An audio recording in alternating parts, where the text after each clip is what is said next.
Hello, and welcome to this live stream. We are going to be doing our spiritual practice again this week. I had a lot of fun last week. I hope you did too.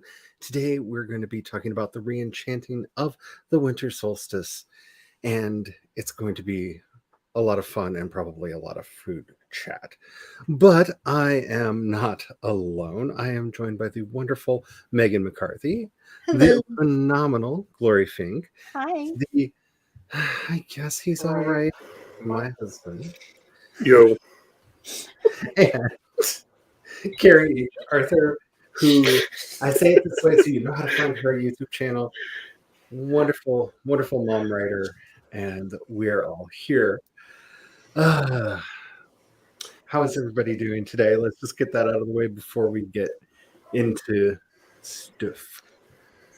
Good. Doing pretty good. It's the first day of winter break and I'm already tired. Send help. Oh no. I figured at least one of us was going to have a thing.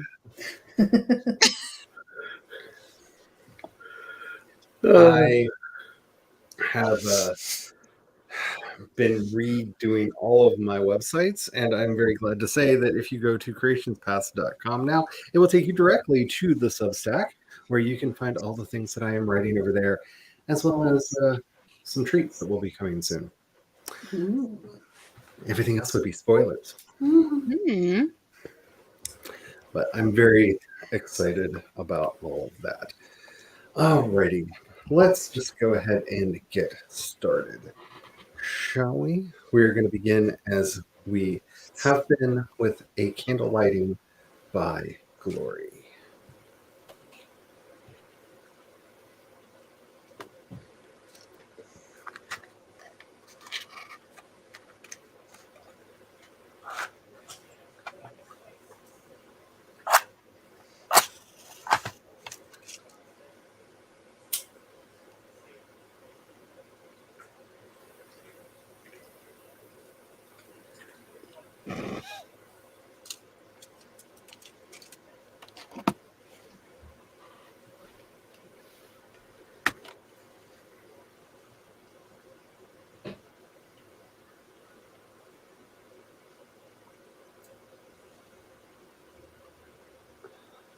Baruch atah Adonai Eloheinu melech haolam asher kishanu b'mitzvotav v'tzivanu lahadlik ner shel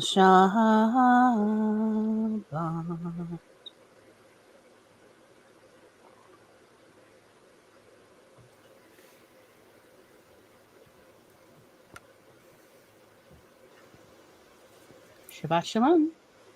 Shabbat shalom. And I would like to invite you to join me in calling in the four holy archangels. This is one of my You're muted, favorite Charlie. meditations. Frank? are you mute? Yeah, I can hear you. We're hearing you through Brian. Yeah. Now I can't hear you at all. Yeah, Brian's now muted and we can't hear Charlie at all now. You got muted. It muted both of us when I did that. That's weird. The gremlins are out today. Let's definitely call the archangels. This is one of my favorite meditations. We're simply going to ask for them to stand to our left, right, before, and behind us. And if you wish to do it with me, feel free to do it with me. May the Archangel Michael, the Archangel of Compassion, stand to our right. And may the Archangel Gabriel, the Archangel of Strength, stand to our left. And may the Archangel Uriel, the Archangel of Light, guide us in the path before us. And the Archangel Raphael, the Angel of Healing, stand behind us and heal all that is wrong with us. And may the Shekhinah, the glorious presence of God, ever be above us, enfolding us in her wings, that she might guide and guard us all the days of our lives. Amen. All right. This is a topic that I have really been looking forward to. I'm going to try unmuting Brian and see if we do Do we have sound? Is it working? Hello, Brian. Hello. You're turning your mic off on the thing. Okay, Yeah, I cheated. that works. All right, so this is a topic I've really been looking forward to. Today we're going to be talking about re-enchanting the winter solstice. And I feel like this is such an important topic almost every year. Like this may be a recurring theme because I have talked to a lot of people, more than I expected actually, this week, all of whom continuously bringing up how this season is so draining to them for various reasons, whether it's just the abject commercialism of the season and just the ads that you can't get away from and just everything buy, and the sheer capitalism of it all, from those who are missing their loved ones, be it spouses, siblings, or parents, or any of the above. This is a very special time of year for most of the faith traditions of the world who recognized the solstice, which is the 21st of this year, as the shortest day of the year and the day where the sunlight starts returning. And so most cultures have developed some sort of ritual around this time. And I am going to start our lore conversation with debunking one of the things that upsets me most when I hear it get repeated, and that the idea that Christianity co-opted the feast of Saturnalia. It did not. Saturnalia was a 15-day feast, not a single day, and it was actually earlier in the month. If anything, the 21st to 22nd on the Roman calendar would have been the feast of Sol Invictus, which the unconquerable sun. And the arguments that were made at the time are weird math arguments because people don't realize how important numerology was to the ancient church or to early understandings of spirituality in general. And it was believed that everything had to happen by math. Like math was very, very important. Math was magic. Like math was magic. Yes. So, like literally, it was believed that like if you use math, you're a magic practitioner. And I know many people who still believe that, actually, especially when they're trying to figure out restaurant bills. Math is magic. So, and I'm not going to go through the complex formulas that get us to this, but because we have a rough idea of when Jesus died, he had to have been born. Basically, there was a ratio of that was considered a perfect life. So the date of his death had to be within so many months of the date that he was born on the calendar year, and that was actually then correlated to when they thought he was conceived, which is why we celebrate the Annunciation on March 25th, and Jesus's birthday or Christmas is on December 25th, because that is exactly 9 months later. This is also why the Eastern Orthodox celebrate Christmas on January 6th, because they date Easter differently, which changed the math ever so slightly, meaning that since Easter was a little bit later in the year for them, then he had to have been born a little bit later. It's a lot of old, and I'm actually happy to say not exclusively white men, because there were a lot of North Africans involved in the argumentation that was going on, debating over sacred math that determined the dates that we have. And it's actually a much more boring answer. Now, a lot of traditions were stolen for Christmas, and I'm not saying that they weren't, such as the Yule log and all of that being brought in.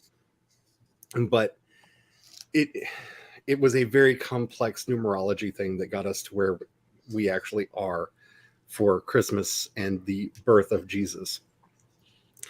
And I just wanted to get that off my chest because I hear this repeated over and over again every year this time of year. And if they wanted to bring in Saturnalia, they would have. And the closest thing that we have to that is actually many centuries later with the advent of St. Nicholas Day, which is kind of what Saturnalia was, this kind of inversion where children are more important than their parents for a day, and servants were often given a day off.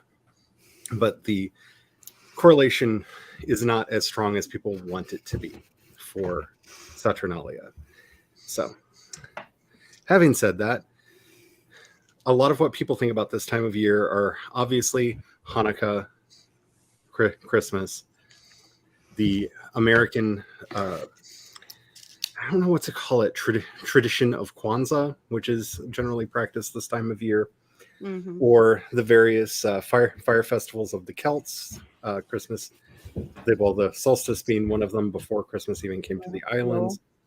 The Yule, that whole thing.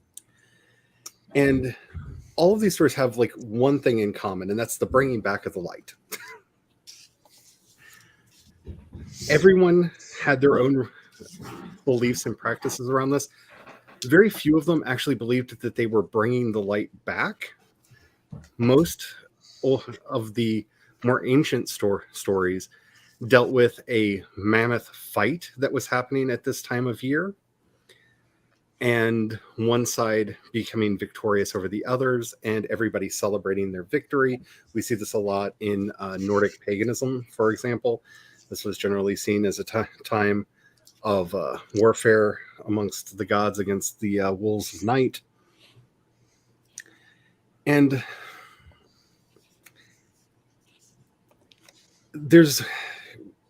it's hard for us in the modern day to put ourselves back into the mindset of our ancestors who just saw the sun disappearing every year, the days getting shorter and shorter, food getting more and more scarce, and that urgency that they must have felt to be able to do something, anything, to preserve themselves, to preserve their community, and hopefully to call that back. And I'm trying not to pontificate too much. I'm very bad at been doing this a lot today. So I approach this holiday primarily from the Christian and the CS tradition. We have our Christmas tree out, we have a nativity scene out, and those are things that are very important to me this time of year. But at least in an American context, and I'm really curious in a global one, for anybody who wanted to leave a comment about this,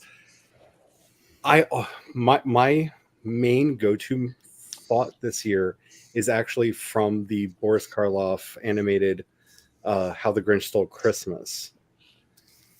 And we know that it's Christmas season. It's time for us to decorate because one of us will start singing Welcome Christmas. And now it's mistletoes. Oh no. Missling your toes. Oh dear. The daddening is strong in Brian. Oh, it's so powerful. It turns out you don't need children for the daddening to happen. No. It's just a natural part of the life cycle. I figured I'd start with that rather than pontificating about the Via Negativa and how it is the time of beginnings and how it is in the dark that everything starts. You know, the growth, the seeds that we'll see in spring start in the dark, in the ground. Sure. And in people who happen to grow a human. Yes. It happens in the... You grow it in the dark, let's be honest. And turns out fetuses don't like light. Yeah. That it actually retards their growth. Yeah. Oh, That's wow. why NICUs have to be as dark as possible, and they're actually working on even more technology to so that you can see into each of the little the containers for the babies, but that light does not come in so that the babies do not see the light, because the light on their skin, the light in their eyes actually slows their growth when they're born mature. That's neat. Interesting. Yeah. So something to think about even we as humans have a part of our life cycle where we really need to be in the dark to flourish. And it's at the very beginning of what makes us us. Well, even everything that we create, it starts with that thought. It starts in the dark as this seed, this notion, this inkling, whatever you want to call it, and then later on, that starts to be able to be articulated and shared and created openly, where people can actually see it happening. But it starts long before that, and that's all part of this season. Yeah, the Via Negativa is the second path in creation spirituality, and it is the dark path. We talked about it a little bit last week, and so many people automatically go to like pain and suffering and loss, but it is equally that dark soil of the earth and that darkness of the womb. It is the blackness of space that cradles our planet, and everything that we have is literally enshrouded in darkness. And when you start from that understanding of what is going on here, what we're actually celebrating as the light dims throughout the year, and we are getting ready for that day where everything's going to turn and the light's going to be coming back, it really does help you to reset. One of the main things that I've noticed in my own life is the more in touch I can keep myself with with natural cycles, the better my mental health is. Like really kind of keeping myself locked in to this understanding of what I should be doing and can be doing in summer, in winter, in fall, and in spring, and bringing that as a real part of my year. That synchronization of it's getting dark, we're going to get more weather around here because winter and spring are the two biggest times for us to have storms and whatnot moving through. So I know my joints are going to be acting up, and I'm going to be in an increasing amount of pain. So I need to modulate my activities in this season, because I'm not going to be able to be up and moving around. And I can clean the garage again. yes, because we live in a land of 5 million snakes. All the poisonous stuff will be hibernating or gone, or yeah. Oh, lovely. All the spiders and bees and Water moccasins. yeah, All the wasps. all the wasps. Extra wasps. So many wasps. So We many had wasps. wasps. They're attack so us. angry. Wasps were so angry and vengeful. And They're like little Old Testament gods. I kind of think of them more as little British soldiers that just go into an area, put down a flag, and go, "This is ours now," and then we'll try to kill anything that disagrees with them, because they definitely try to colonize our garage every year.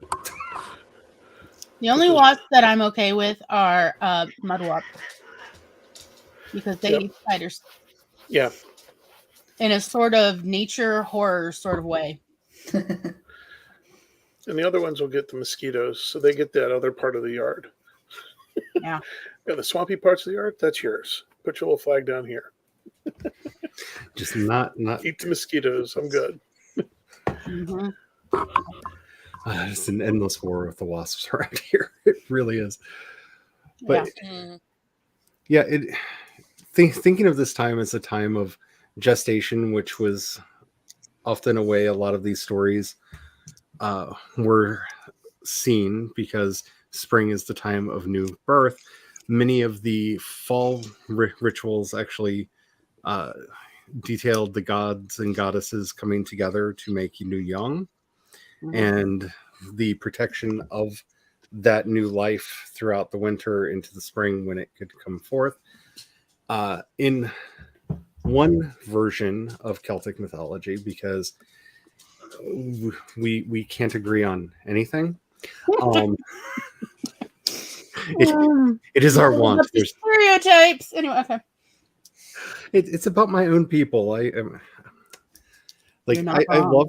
love Celtic myth, but it's basically so which version are you telling of the story? Mhm. My beloved Bridget in many versions travels from north to south every year, and at around Samhain back in October, she travels all the way to the northernmost island, where in her tiredness just relents to how tired she is and becomes the crone of winter, the Cailleach, who then rises up, pulling all of the coldness of the north with her, and rides back south as the crone of the storms. And she's not doing this out of maliciousness. She's not doing this to punish the world for exiling her to the north. She traveled to the north because that's what she does. She travels between two altars every year. She's now, unfortunately, dragging all of the cold back with her because she's trying to get to the Isle of Apples off the southern coast, where she can drink the waters of youth and go back to being young again in spring. And so we're just waiting for her to get there. And as someone who has some of the physical limitations that I do, I resonate with the story a lot because it's winter. I feel 20 to 30 years older than I actually am because my back is hurting, my joints are hurting. Chronic pain everything- warriors unite. Yes. Everything is hurting. But I know come spring, like I'm not going to get miraculously young again like she will, but that would be nice. I mean, if that's in the cards, I'll take it. Yeah. But That'd be wonderful, wouldn't it? that would be wonderful.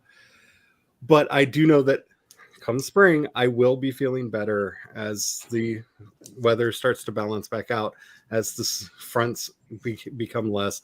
I will feel that vigor and that vitality returning to my body and to my system. And like her, will be kind of reborn. And feeling that cycle in myself and that mythological connection, one, makes me giggle because yes, the Cailleach is here. I am the crone of winter. Be cold, everyone, and despair. Like it's very much my mood this time of year. But knowing how the story ends, and this is why the stories always tell us the end, it'll be okay. It'll be fine. We will get there. Relaxation will come in. The joints will relax again. And I'll be able to get up and move around come summer. It'll be fine. It'll be fine. And I don't think enough modern folk use the folklore the way our ancestors did to remind them of these things. Because we, starting with the Enlightenment, turned everything into an absolute. Did it actually happen? Well, is there a maiden of spring that travels north every year, making everything green and turning into the crone of winter and bringing the cold south every year? Well, literally, this does not happen. So, foolishness, pshaw. Yeah, I think there was this push of it has to make sense versus it needs to feel right. So, and look, I'm all for things making sense, but I'm going to tell you, sometimes things just don't make sense. And no amount of us investigating is going to make anything with humans necessarily make sense. As well as sometimes it's just we don't have the technology yet to understand, like, gravity. We still actually do not understand how gravity is. And right now, the current theory that I've heard is that gravity is the bleed over from a different dimension. Yeah, that's why it's uneven. Y'all, this is stuff that sounds like it's out of mythological lore. And that's fine one day we'll get the technology that will actually be able to better understand how gravity really works and why is it uneven, and also this is alarming. But this whole push, starting with the age of reason of everything has to make sense, versus how about we just appreciate the effect? How about we just appreciate the effect? Speaking of the lore of the season, I just so happened to have watched for the first time this morning Krampus, the movie. 2015, a classic, a weird classic. A very weird classic. A very weird classic. But I thought it was interesting that it really tries to, for horror lore, delve into, you know, they called it the Christmas spirit, but I think of it more as the spirit of community, of generosity, of, you know, looking after each other and being generous with each other. So here's the thing. And this, again, scientific studies have found that when humans are holding warm things, we are far more generous in our thinking and the decisions we make than when we are holding cold things, i.e., when our hands are cold, we are miserly. And when our hands are warm, we are generous. And so it makes sense that as the weather starts cooling off in the autumn, people, even though like this is the most abundant time of the year, is the harvest has just come in, and then we've all spent the next couple months preserving all the foods to enjoy for the rest of the year, that at this point, this moment of abundance in the yearly cycle is when people start getting miserly because their hands are cold. And so instead is the response to address this human psychology problem is that, no, this is now the spirit of the holidays. We need to all be extra generous and we need to be thoughtful to each other as they try to, as a reaction to literally cold hand syndrome. And like, it really got me thinking watching Krampus, which the puppets, y'all, the puppets. The weird, disturbing, not scary, but disturbing puppets. Also, I really think that, and nobody asked, but I'm going to tell you now, and this will probably be a creative recharge episode later, that the mistake with Krampus and why it was only a mild success and not a major success is the guy who directed it and wrote it did not realize he was making a Muppet movie. And he should have instead done some foreshadowing with the little crazy gingerbread men at the beginning of the movie. They should have actually been little foretelling in the background that this is coming. So again, he should treat it as a Muppet movie. And then, yeah. I know. My hot takes are sizzling. But again, why is it and the whole idea of Krampus comes when you're not Christmassy, when you're not generous, when you are being cold and calculating and miserly in this holiday season. Krampus will come as retribution. That though is not part of his invention. That is part of the Krampus lore. And there is something to be said for this duality of the mean spirited, mean mischievousness coupled with the generosity. Like you get one or the other. If you don't want one, then you better do the other. And I think it's interesting, and I really think it's for children. Yeah. So this was what I wanted to talk about before, which is as a teacher, as a former teacher. Have I stopped? No. Anyway. As a teacher, one of the things I noticed from the very start, actually, I noticed it back when I was a teenager and I was tutoring kids. So I've been working with kids, off and on for decades now. One of the things I've noticed is that children demand holiday observance. They instinctively need this. And that's actually something we know in the education world. We have inadvertently experimented on children. And so some schools have done experiments where no holidays are observed for an entire year. or like this whole school, this is how it is. So for years, they have observed 0 holidays. And what they have found is children don't learn as well. They don't score as high. And they're definitely not as happy.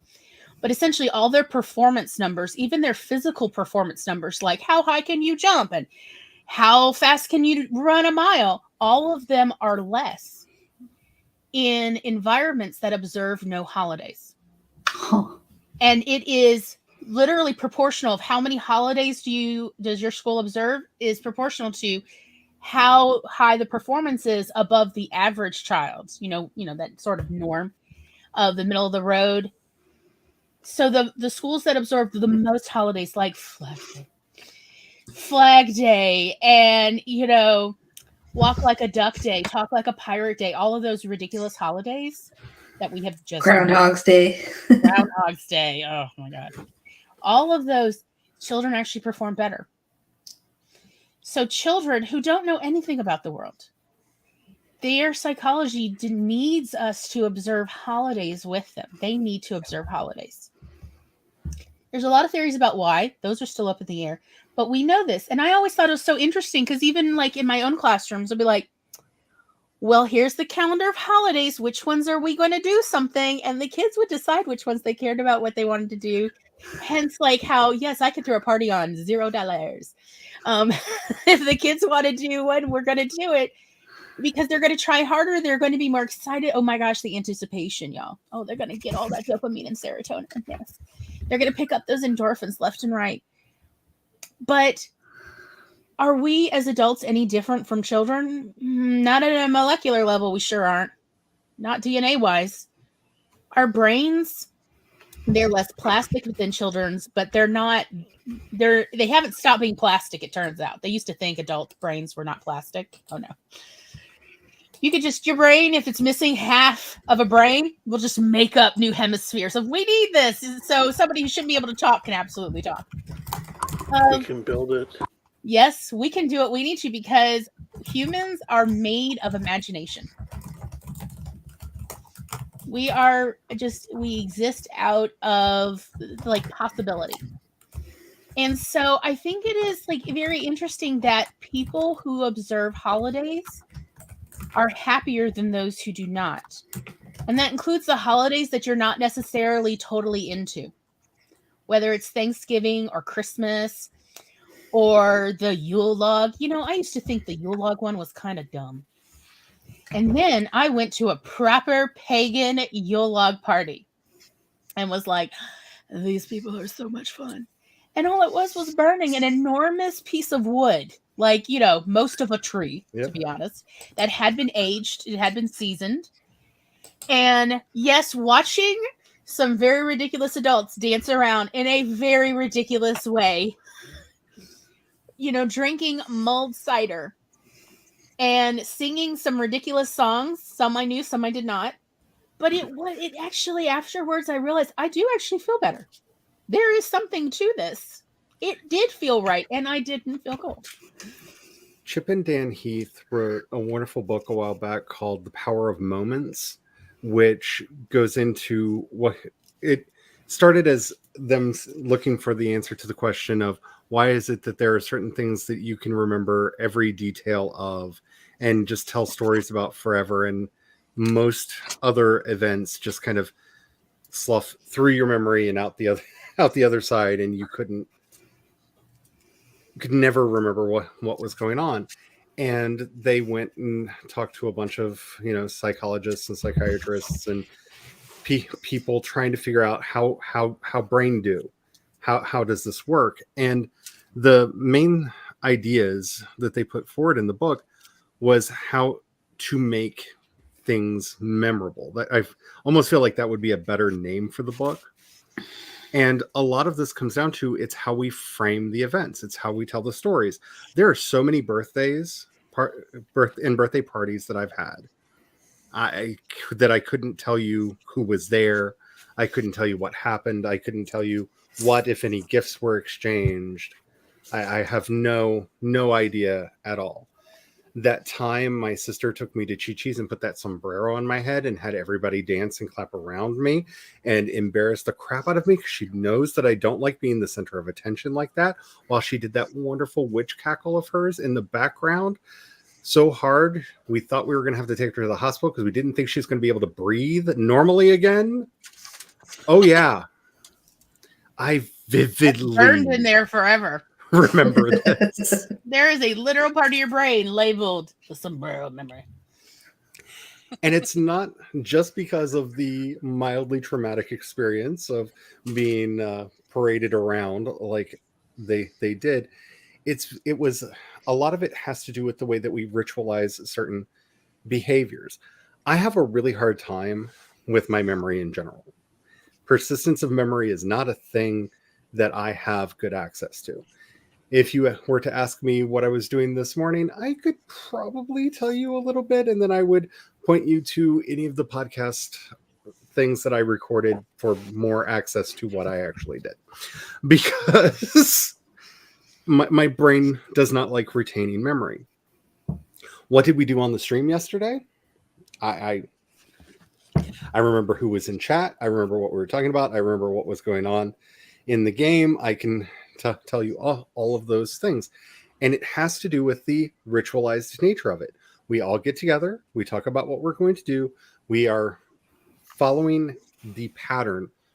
And it's not just the rote repetition of it. It's because people took time out of their day to be there.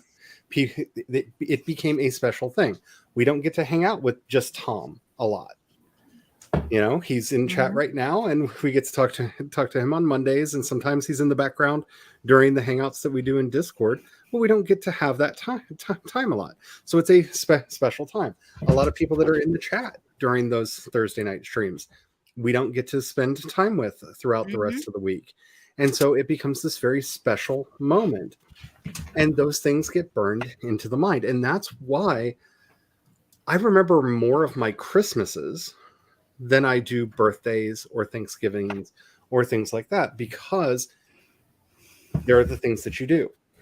You do this, you do this, you do this, you do this. And the years that we participate in that ritualization, that sacralization that we did of where you go, what songs you sing, what foods get prepared, who you prepare those foods with, that fades into the background.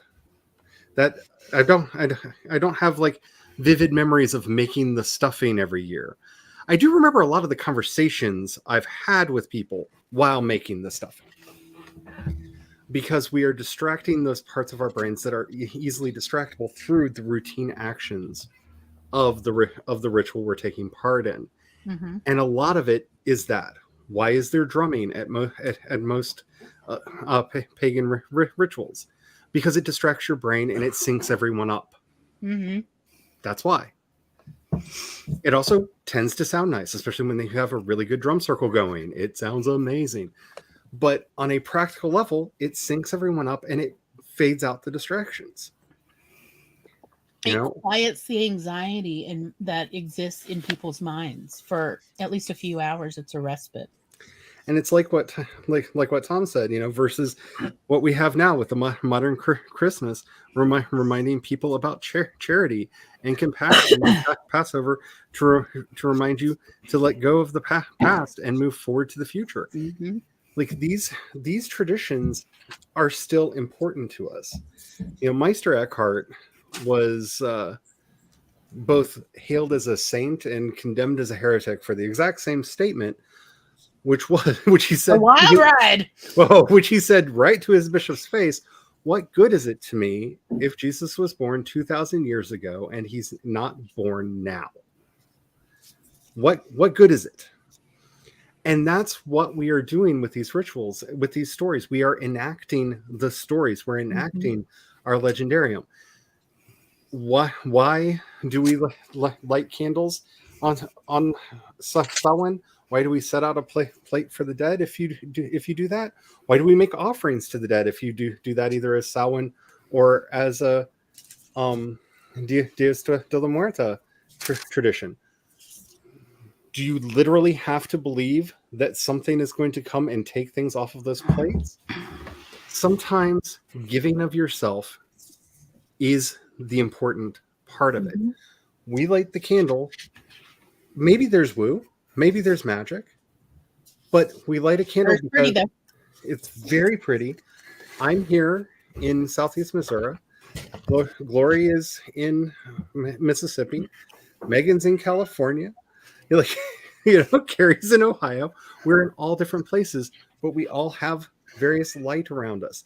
It connects us and gives us a sense of being together, even when we're not. And that living in that imagination is so important. I know I'm getting slightly off topic here, and we'll get back on in a second, but Justin over at Esoterica did a great video this week about the mythology of William Blake. And I have been a huge fan of William Blake for such a long time. And I really feel like this is so important to what we're talking about right now. Blake's mythology basically says we get trapped inside of our reason. Mhm. Our thinking mind traps us and builds a cage around us and walls off our possibilities from us and keeps us all feeling alone and afraid and isolated. This only form of salvation he believed in was imagination. Imagination is what breaks you free. Imagination is what makes love possible. It's what makes compassion possible. And it's what can help us to escape from those chains that our reason has tied us down with. And yes, like this is something that I have realized 1,000 times. When my depression is really bad, and it can be, seasonal affective disorder is a thing. And as somebody who both has seasonal affective disorder and is a medium depressive, this time of year can be really, really tricky. But it is in employing my imagination, in sitting there looking at the pretty lights, looking at all of the things that we're bringing into the house that make me smile, because those are the traditions that we kept in the house. That when we Marie Kondoed our holidays, it was, does this make you smile? Does this spark joy? We really did that with all of our holiday traditions.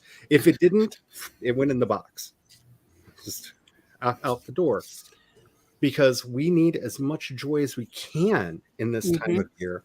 And a lot of that comes from our relationship with our imagination, be it the religious and spiritual stories that I really relate to, be it the Christian story of the birth of Christ and the Advent season, or the story I was just telling about the Cailleach and Bridget, or those other traditions that live in my imagination. I know there was never a Grinch. There are no Who's. There never was a Who down in Whoville. Lies. How dare. Lies. How dare you come at me with this violence? But don't you know it's okay to be furry and green? But the Grinch is so important to me. I like the Grinch movie where it seemed really post-apocalyptic. Like, that's a wild ride. Is that why their noses look that way? It's the radiation. And that's why it's like a permanent winter. Okay. This is post-apocalyptic, post-nuclear war, and there's the Who's in Whoville.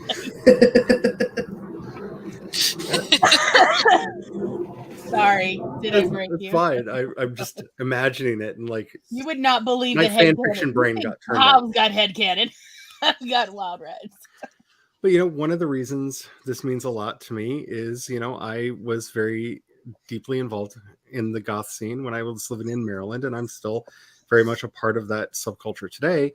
And the club that we used to go to was Orpheus in Baltimore, and every year they would throw a Christmas party, and it always ended the same way. They played often the original, but sometimes the ex voto cover of Welcome Christmas from How the Grinch Stole Christmas.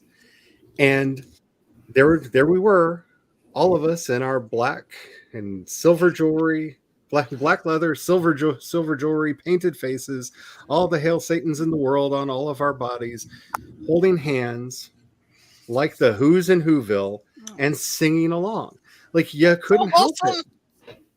it. No, don't you just want to hug all the little gothies? And that, to me, that's the spirit of the season, right? We all came Right. together. We all would stop what we were doing. Like the music would come on, you put your drink down, and just everybody went out to the dance floor and just held hands and sang along. And it's just it meant something to us from memories of our childhood, and it meant something to us in what we were doing together. And that really, that's what traditions are for. They're not to be done for rote repetition, because if we don't do them, the sky will fall. They're because they bring these connections with these people, some of whom I had never met before. This was the first time they'd come out to the club, but they knew the lyrics too, because we'd all grown up with that movie, and we all knew the lyrics. They're very simple, they're very straightforward, and the song repeats a couple times, so if you don't know them the first time through, you can pick it up on the next round. Like all good music for services like that. I agree. And we all would just hold hands and just for a moment experience community together, not feeling alone. And that is what all of this is for. That is what all of this is about, especially on these dark, cold nights where it's even easier to feel alone because you feel your hands getting cold. You're pulling the blankets up around you. You've got your Snuggie on, right? You're trying to my feet covered in a comforter right now. I'm a little and bringing back that childhood wonder too. Like, retail jaded me for the holidays a lot. Having to work the holidays, dealing with people who just suck. Like, you go to work and you deal with these horrible, horrible people, and you're like, peace on earth, goodwill toward men. What? Did you not get that part of the message? All that. But then I left retail and then becoming a parent, and every time we turn on the Christmas lights, like that was one of Anna's first words was, "Wow." Yeah, that's a drug right there. Turning on the twinkly lights. Turn on the Christmas lights, and wow, it was just like. That's how you know, like, there is magic still in the world. Because even like cats, dogs, you can turn on the twinkly lights. They're like, okay. This is something that even other species can recognize. This is some cool stuff. I love when people show me like videos of bearded dragon lizards. Turn on the twinkly lights and they're like, no, like go check. Nope, that's definitely not a bug. Okay, it's just, and then just like, it can be here with the twinkly lights. Broad daylight, sunshine outside, and she's Christmas, and I gotta go and turn on the Christmas lights. And that is really what all of this is about. When we talk about re-enchantment, it is so easy to get cold and jaded. And if I've learned anything from my family, it's I don't want to grow up like that. I've seen what getting cynical does to people as they age. I've seen what losing that sense of wonder and enchantment means to people as they get older. And no, just no, I want to do everything in my power to preserve as much childlike wonder in my life as I possibly can get. Because like I said earlier, when talking about Blake, I really do believe that it's the imagination that sets us free. It's being able to pretend. We still read The Night Before Christmas on Christmas Eve and then sneak around putting out stockings. Santa still brings gifts to the house because it's so important to have that moment of, just joy and glee and having and not giving it in to the cold cynicism that's out there. I was talking to someone earlier this week, and they said this phrase that just broke my heart. They said, this is the time of year where we tell ourselves that anything is possible and people can be good to each other. And even though we know that's not true. And I just shattered on the inside and just had that whole, oh, sweetie, who hurt you? We need to talk. Do you need a hug? Like, what terrible thing happened? But this is something that our society really tries to ingrain in us, that, well, these are just things that you say. They're things that you say to children. They're things, and yes, we say them to children. We say them for children. But the idea of Santa Claus, the idea that you would sneak around behind someone's back to bring them joy, is a hero I think we all should have. Whether it's Santa, Saint Nick, Father Christmas, or whatever you want to call it, even if you want to just make it the Grinch after his heart grew 3 times that day, right? Having a hero that you can just try to emulate. How can I bring joy to people? How can I do this in a way that's not all about me? The quickest way to get me to not like your Christmas movie is if you have a conceited Santa who gets upset that people aren't about him. Santa is about giving, not taking. Like, you missed the memo on who this character is supposed to be in trying to be clever and witty. Because life isn't always about being clever and witty. Sometimes it's just about making that eggnog and sitting down and singing some goofy songs that everybody knows the words to. And the tunes are simple enough that it's okay if you can't hit all the notes just right. It'll all blend out in the end. Because it brings you together and it makes you feel good to be there. So we're going to do the thing we promised last week. We're going to take a break. And when we come back, we are going to talk about the one Christmas classic that we have not touched on at all. On purpose. On purpose. And I'm very proud of us because I can see it in all of our eyes of, can I touch? Is it It's time? a Muppet Family Christmas where Fozzie surprises his mom, who was taking 3 months of scuba diving lessons. And he's like, nope, lady, you're not going to Malibu. And she's like, great. We're going to hang Muppets from curtains. No, that one. Okay. So we're going to talk about the for Radio Classic, The Christmas Carol, and why I listen to Tim Curry read it to me every year. Because it's Tim Curry there. I spoiled it already. But and why this is such a classic. It's not recreated every year by somebody. Marley. Oh, it's my favorite. Just because it's public domain. The most historically accurate version of A Christmas Carol is actually the Muppet Christmas Carol. Right? I've seen costumers and fashion historians analyze this movie going, no notes. like how many layers is Gonzo wearing? And they're all historically accurate to this exact decade. That's the Henson Company right there. Right? I mean, there are no notes. This whole movie, no notes. So when we come back, we will talk about A Christmas Carol and the important message from that of how to fall back in love again after grief. So we are going to be taking a 10-minute break. We're using this wonderful, beautiful timer made by the amazing Laura Nettles. If you're not familiar with her, check her out on the YouTubes. She is phenomenal. And let's just have a bit of a break. See you in 10 minutes.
And we're back. And of course, I put up a con in my mouth, like looking at the timer going, I'm going to have to say we're back in a minute. Crunch, crunch, crunch, crunch, crunch.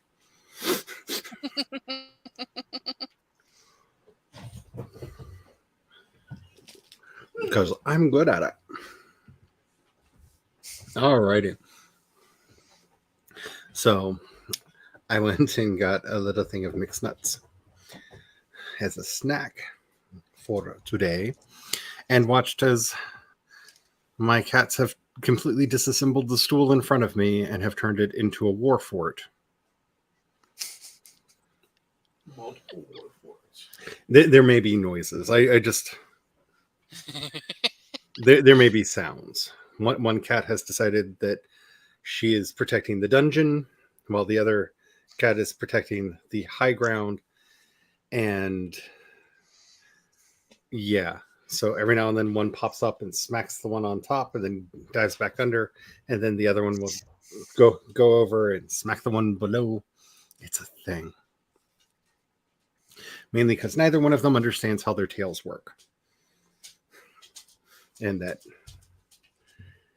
Or when you're hiding, you have to completely cover yourself. Mm-hmm. So, if there are cat noises, that's why. Alrighty. So, it's time for the Christmas classic, The Christmas Carol. And this story is not as popular as it is because it's public domain. I hear a lot of people saying that. If that was the case, we would just stick with It's a Wonderful Life, because that movie's been made, and they would just show that and save themselves the money of producing something new. The reason the story is constantly told and retold and reimagined is it forces us to ask a couple questions. One, is there anything in your life that you would have done differently? And knowing now what your life is there anything that you would do differently? Now that you can remember the good things as well as the bad, now that you can remember the positive as well as the negative, what would you change? Do you see the harm that you are doing to others? Would you change? This is a very important question that has 1,000 different ways of asking it. From the very classic tale. Yeah, like Tom says, is anyone beyond redemption? Yeah. Because you can go all the way from the classic tale that Dickens himself wrote, or even into Brian's favorite, the Bill Murray Scrooged movie. Classic. Which asks the question, but in a very different way, because of the 80s. That may be the most 80s Christmas movie ever. Oh, It is. It is. Excuse me, but Santa teams up with Lee Majors Yeah.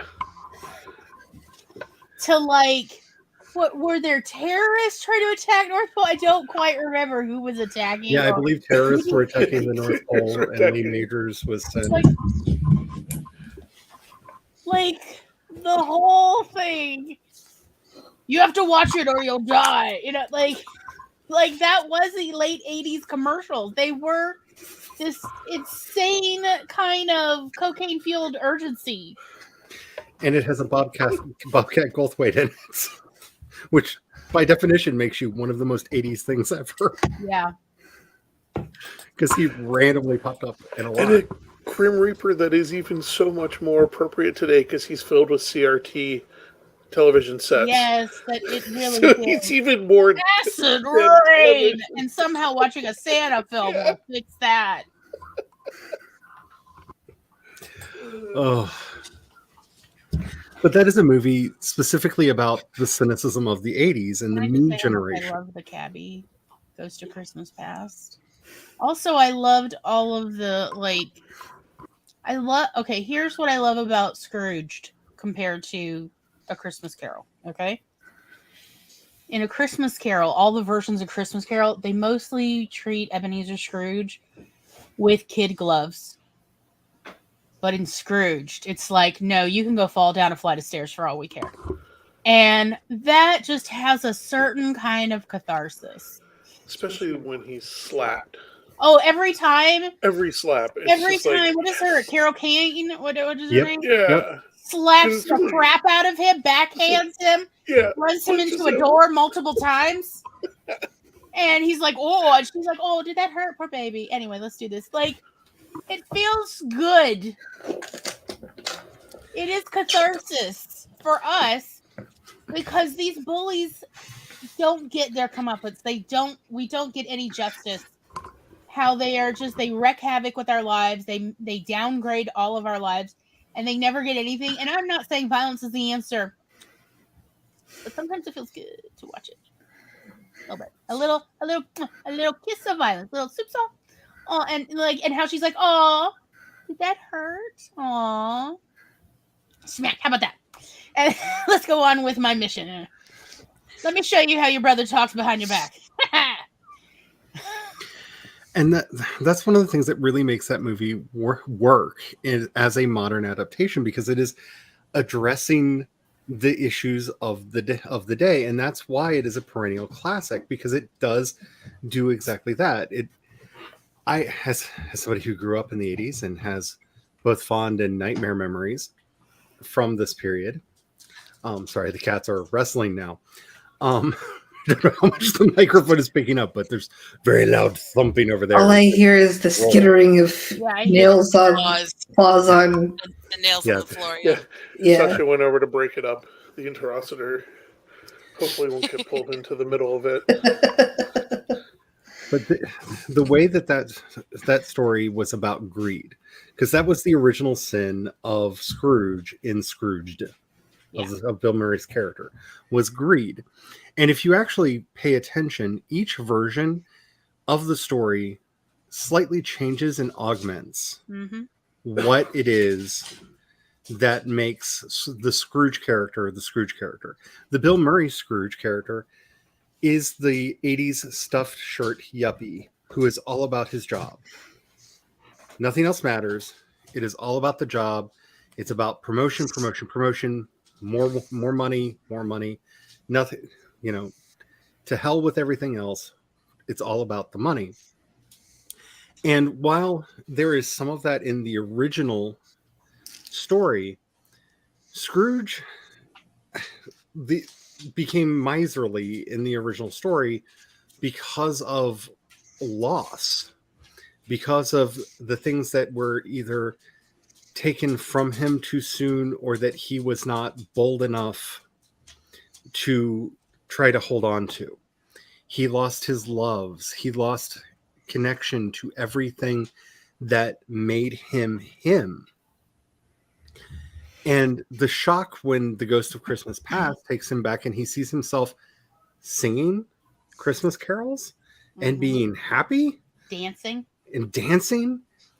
he is shocked at seeing himself that way because the grief that he was experiencing kept him from remembering the good things. Yeah, he had changed his narrative. He had changed his own narrative from the child he once was. Yeah. And his narrative, his new narrative, justified him to be such an emotionally warmth withholding person. And this is why we have to be very careful with the stories that we tell ourselves. This is to me why religion and spirituality are very important, because regardless of how other people might use those terms, these are the stories we choose to tell ourselves about ourselves and how the universe works. That's how I see both religion and spirituality. These are the stories we are actively choosing to tell ourselves that this is how the world works. And it's that active component that is the important part. because it is very easy to passively start shaving off your good memories. It is very easy to passively just stop remembering the good things, the good times. That's what I see in so many people who experience depression. Yes. They start rewriting the narrative to justify how they feel, which is something all humans actually do. If you feel happy, you'll rewrite your own memories to justify that you feel happy. Versus if you feel sad, lonely, miserable, pick something. Then all humans do this. They start rewriting their interpretation of memories to justify how they feel in the present, rather than recognizing your feelings just happen. They have nothing to do with the outside world. Because I've seen, so there's a story, and it goes like this. There was two boys. One of them was the favorite of his father, and the other one his father could not stand. Same father, two different boys. For let's say they were twins. So for their birthday, they're both, young, and their father's like, "What do you want?" And they both wanted ponies for their birthday. And the father got a pony for his favorite son. And for the son he did not like, he could not stand, he gifted him an entire pile of manure. And when he presented the two gifts to his two sons, one son was obviously very pleased he got the thing he asked for. And the other son, the son who received the manure, was like, "Woohoo!" and jumps into manure. And he's like, "What are you so happy about?" And the son says, "With all this manure, there's got to be a pony in here somewhere." Oh, that's what would have been me as a kid. Do you see, that child did not accept that he was unloved. Also, as when I told this story, I told it 20 years ago. I told this story, because I had read it in a joke book. I told this story to someone. He's like, "Do you know the price of manure? That kid could buy 5 ponies." And I was like, there's the modern take. You could just buy your own pony with that amount of manure. He's like, "You're talking about a dump truck of manure, right?" I was like, "Yeah, that in the story it actually says, dump truck of manure." He's like, "You could buy 5 ponies for that." He could, and enough to feed them for a year. What are you talking about? That's the better gift, And but it's really about attitude. It is. It's really how, if you, that's, something, I've had to understand, because when I experience emotions, I know that they are not reflected in reality. Whether I'm happy or sad, or I experience quite a bit of social anxiety, especially when I'm having to mask. Oh god. It's very, talk about the creepy crawlies. But I also, when I play it back in my head, because of a quirk of my brain, it just plays it like a movie rather than with my feelings attached. And so I can just see, what actually happened, because I do have a photographic memory, or whatever you want to call that. And I could just play it back in my head and go, it didn't actually say, I don't know what that tone of voice meant, but it did not sound like they hated me. And versus other people, they cannot play back memories without there being an emotional gel overlay. And I genuinely feel bad for most humans. I'm so sorry that you all have to experience the world that way, because that is a mind trip. Is that like an autistic thing? Because I do that too.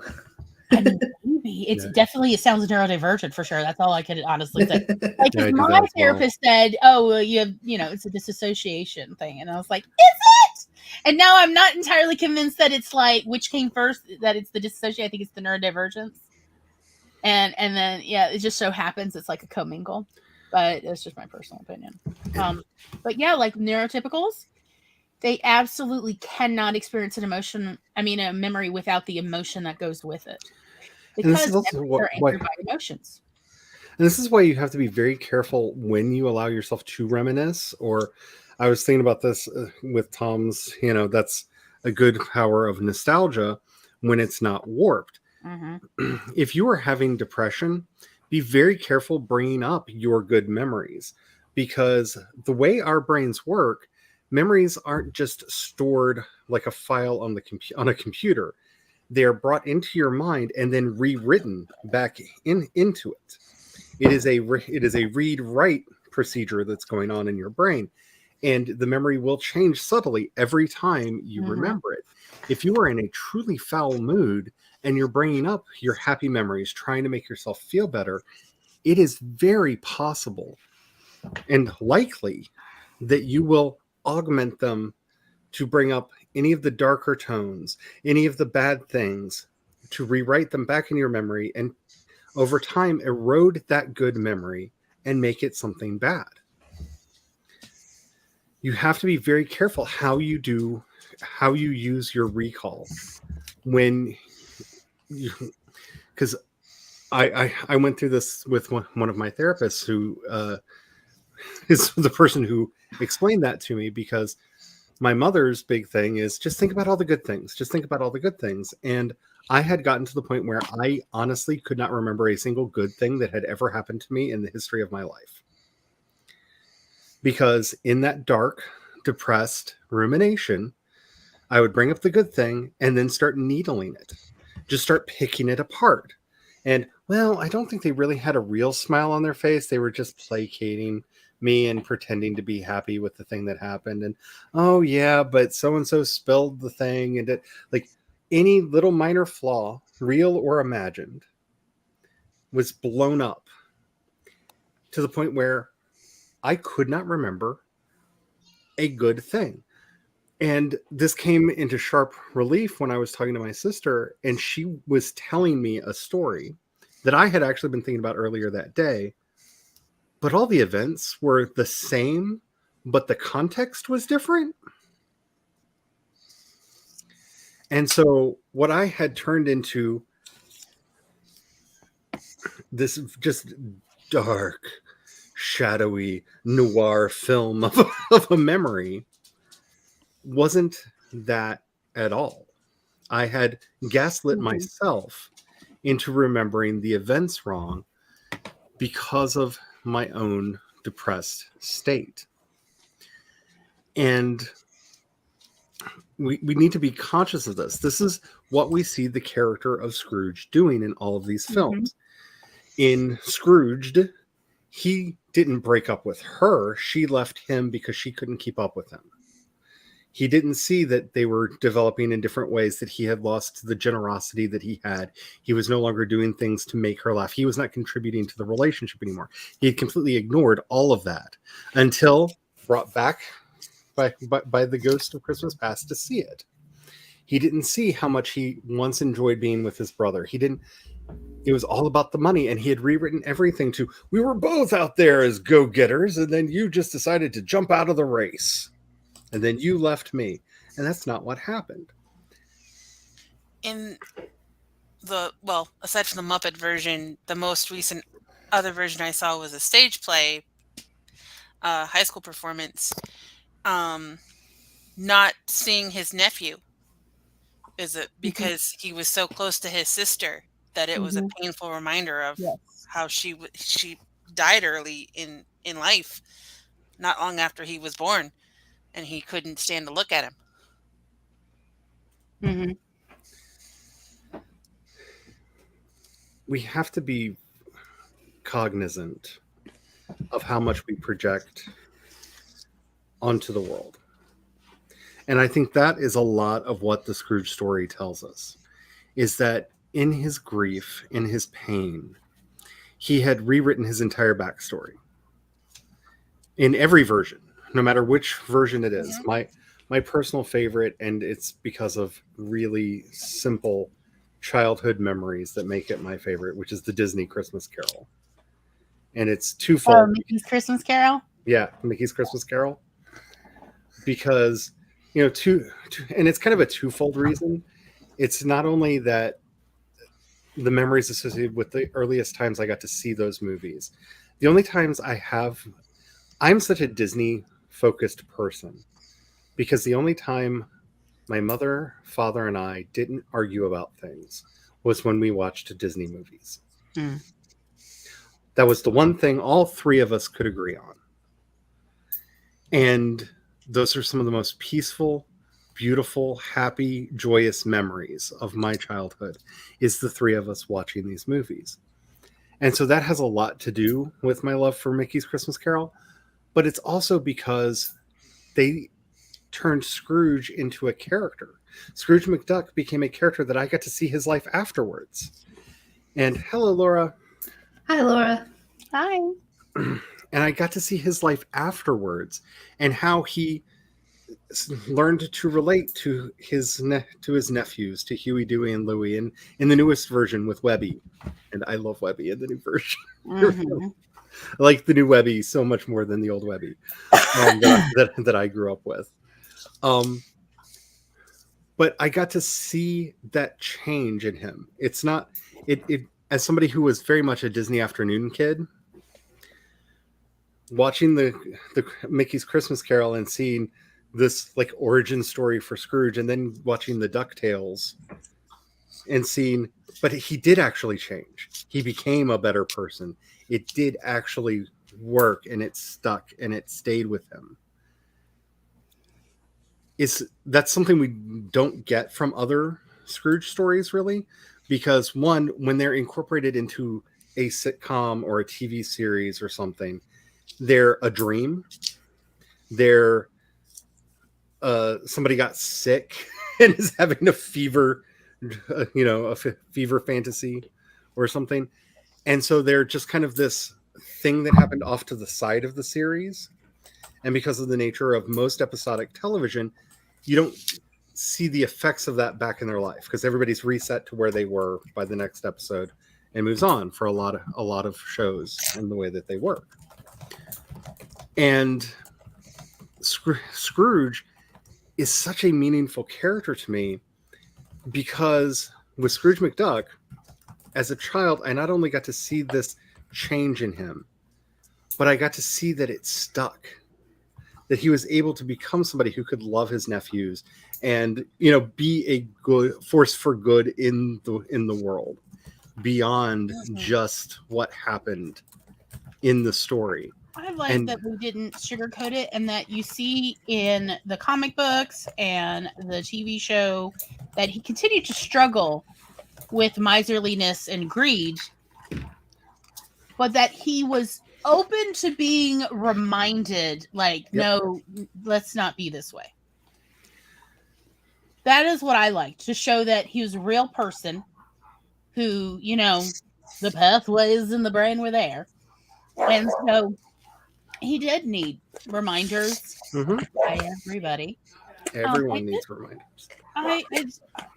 When we talking about depression, since every single member of my family has been diagnosed with depression multiple times, and yet the one time I was diagnosed with it, turned out it was a hypothyroid condition.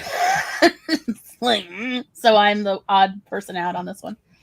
I really love this this saying that goes around: a friend is someone who knows the song in your heart and can sing it back to you when you have forgotten the words. Yeah.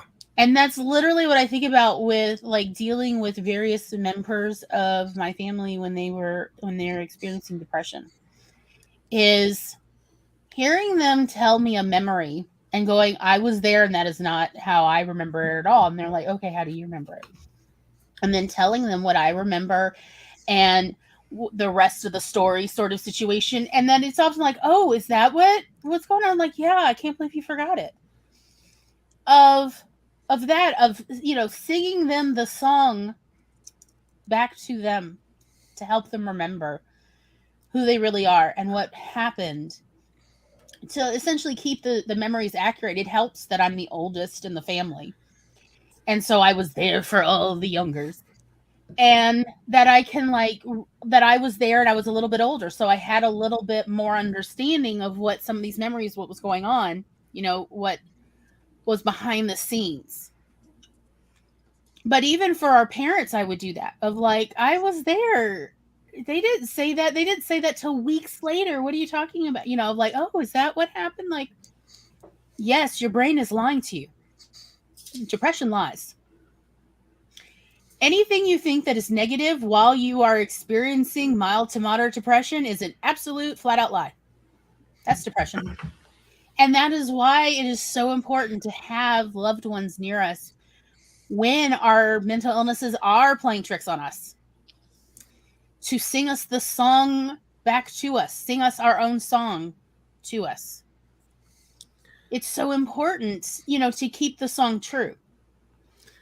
So, and I really see is that was the real problem with Scrooge was, well, Ebenezer, was he was not making quality friends at the same rate or more than he was losing quality loved ones.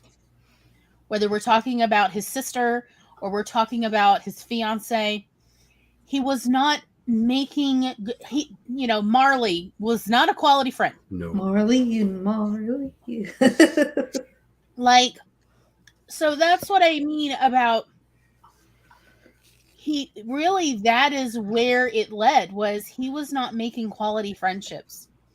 And we definitely see that he wasn't really given an opportunity to make quality friendships because he was at a boarding school that was, you know, British terrible, which is more terrible than regular terrible. And so he definitely wasn't given opportunities to learn social skills that are useful, like how to maintain friendships, but instead how to be like, how to win at competitions. Like that's not helpful for like living a good life. And so therein lies how he got to where he eventually ended up. A lack of quality social skills to keep him buoyant during these depressive episodes. Understandable grief-stricken episodes. Absolutely understandable. Like, so there's historical context for parts of A Christmas Carol. So in the original story, when he is talking with his fiance about the financial problems, like he thought he would be doing better financially, that's why they're still not married. There actually was like historical context to a recession that had happened when the story was originally published, and whatever it was, 30 to 45 years prior, there was a recession that was quite serious that happened, that essentially they see a dip in the birth rates in Britain at the time because people could not afford to get married for about 5 years. It was bad, y'all. In the 1700s, it was real bad. It affected the lower class. Well, it didn't really affect the lower class birth rate, but it did affect the middle class birth rate, the merchant class, and that is where Ebenezer is part of. And so he had lost his sister, and then now his fiance is like, I'm tired of waiting. I want to move on with my life while I can still have kids. And he's like, I can't have kids right now. I cannot afford them. We will be poor. And she's like, we are at odds. Obviously, it sounds like she had another pony cut from the herd that she was ready to hook up with. I'm just saying. Like every good Southern writer, Charles Dickens' stories are mostly based on actual experience. Exactly. So what's going on? He had legitimate problems, and that's, I think, why the story at the time resonated so well. Was Scrooge was somebody that the readers at the time could absolutely relate to. He had lived through a very difficult time period, and the problem was he did not have quality friends to keep him buoyant during these very difficult times. And so he kept rewriting the narrative worse and worse to the point that he was part of the problem. And that's something that's really easy to do. I mean, most of the friends that I had in high school, like my close friends, aren't here anymore for various reasons, be it drugs, other forms of self-harm. Mm-hmm. They checked out of the world. Mm. And, you know, I don't have the bright nostalgia a lot of people do for high school for many reasons that I'm not going to go into now. But one of those is this tinge of sadness that always hits when I think back to some of my really good friends that just aren't here anymore, and that I had to grieve way too young. You know, you shouldn't be in your 20s and losing cohorts of the same age. You know, that's not a good way to live. And so I only have a few people from that time period that I still know and that I talk to, and there is this melancholy when we think back, when we remember back to those days. And for many of us, and I really had a problem with this for a long time, it was so, I don't want to say desirable, but there was this weird feeling of like survivor's guilt, that remembering the good times was somehow dishonoring those that we lost along the way. And that's not true. In fact, the best way you can remember somebody is to remember the good times that you had with them, the fun things that you did together, and the things that you did that made meaning together. But it's one of those things that we really had to work out amongst ourselves of how do we talk about this person? How do we, you know, because I don't want to be having a good day and start reminiscing about something that involved them and then bring you down because you're not ready to hear about them. You know, there are so many minefields in reminiscing with that cohort of friends.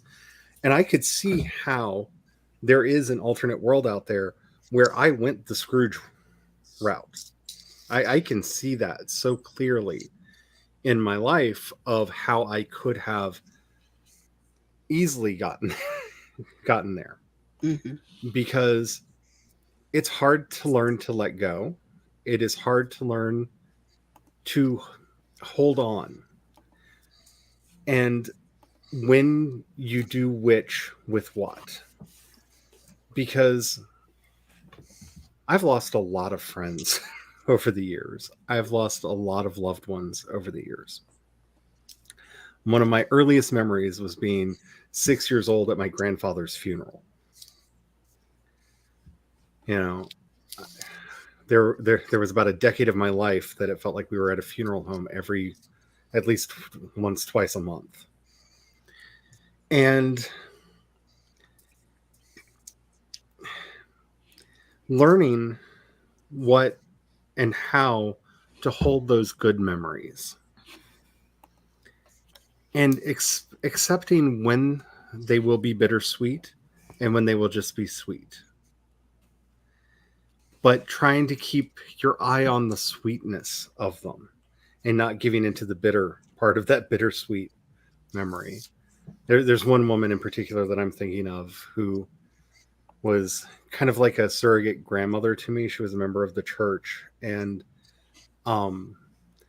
she would pick me up and take me to this barbecue place that I absolutely loved and take me to go play in the park when mom and dad were busy and everything. And she died in a car crash. Mm-hmm. Just out of the blue. You know, you can't, when an accident like that happens, you don't have that moment of, well, they've been sick for a while, and you don't have any, there's no prep time. And and again, I was a kid. I was probably about 7, 8 when this happened. And I still think about her all the time. I think about her taking me to the park and playing with her dog, because that was always her excuse is, you know, she had a bad hip and couldn't run and play with the dog, and she needed somebody to exercise her dog. But so that was always her excuse to, I'll take care of the kid for a while you do the things that you need to get done. And she knew it was an excuse. I knew it was an excuse. But I remember the sound of her laughing from the park bench while I would be out playing with her dog. And how much it both makes me smile, but there's a bittersweetness to that smile. Mm-hmm. But holding on to that sweetness, she meant a lot to me. She was one of my first mentors. She, like a lot of people in my life, could tell that I was a little different. And I have always wondered if she was also a little different, because she would always give me those talks of, the world can be cruel and mean to people like us. Hmm. And I never quite understood who the people like us were. I have suspicions now, Yep. People like us, we got to stick together. People like us just got to stick together. Mm-hmm. And she taught me so much of my own resilience and how to, I was being picked on at school for a lot of different reasons. And she made me feel like that was okay. Like, it wasn't so much a badge of honor, or that's just what happens to kids. It's just some people are just the worst, But there was something in the way that she would say it that would make me laugh. It would make me smile. It would make me feel good.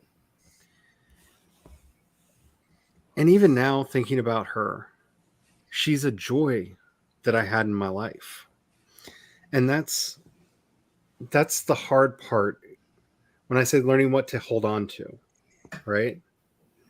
Holding on to those happy thoughts, those happy memories, all those lessons that she taught me. That's what we hold on to. That's, in a way, what Scrooge learns. A lot of the lessons he picks up is the good memories he had with his family, with his sister, with the girl that he had feelings for, all of those people that he goes to in the past that he has lost for one reason or another over time. It's not just, the trick is not just letting go of the grief and realizing that sometimes it'll just rest in your hand, and learning not to close your fist around it, Mm-hmm. not to hold on, just, okay, it's here, and eventually it'll slide off and it'll be fine. But realizing when those happy thoughts come in, grab them, hold on to them, don't let them go. Rub them on your chest. Yes. That's the other side. Okay. Well, that's the other side that we don't talk about. And that's the lesson that he learns. That's why he wakes up and he's like, kid, what is today? Right? It's not just he doesn't want to be remembered as a horrible person. It's not just that he saw that nobody came to his funeral and that people were ransacking his home to take what possessions that he had because nobody. I don't pay extra for the warmth. Right? Like, dang, ma'am. That's He learned how to pull those things back in, and that is what this season is about. The light is dimming.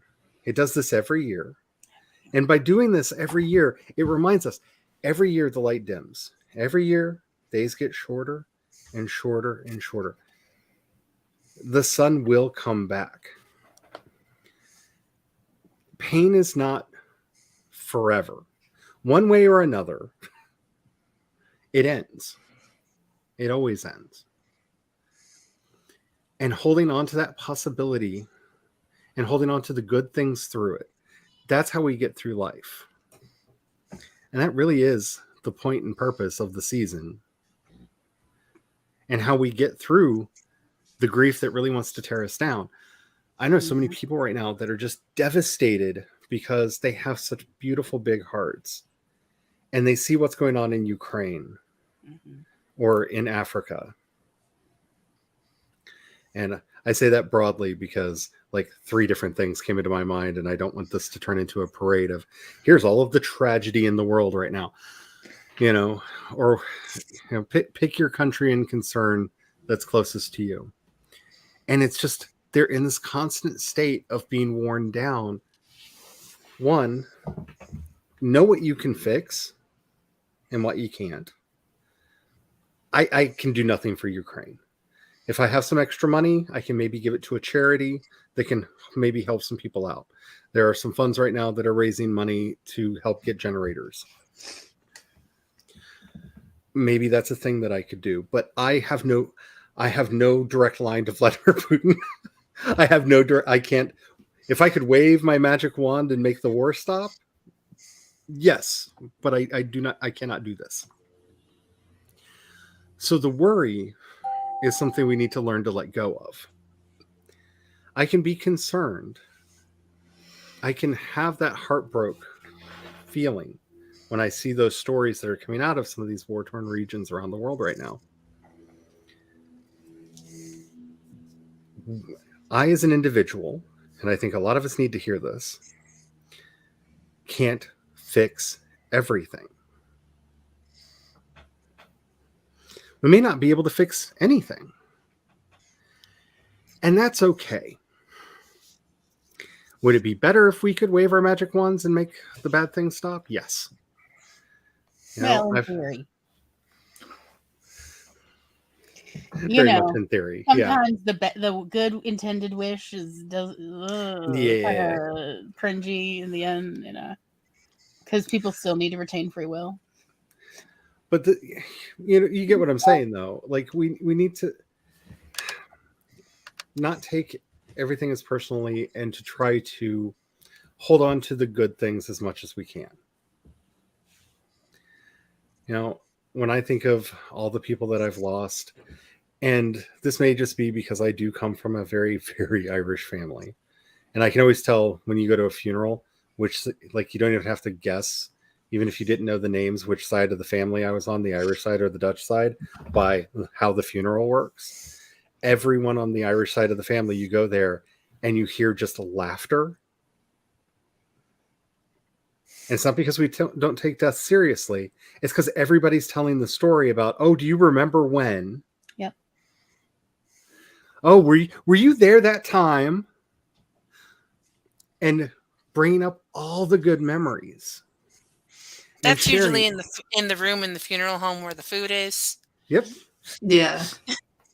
And I'm not saying that every that it's specific to just my family or anybody else's, but the other side of my family. Oh no, that's not. It's quiet, unless they're sobbing. If you so much as make a sound that is not sobbing, you have failed the dead. And that side of my family doesn't have a lot of happiness in it. Because they're feeling the grief, and that there's nothing wrong with that. There are times that you have to cry. That's the funeral service itself. While the preacher's up giving the sermon, oh, the tears flow. You just pour it all in.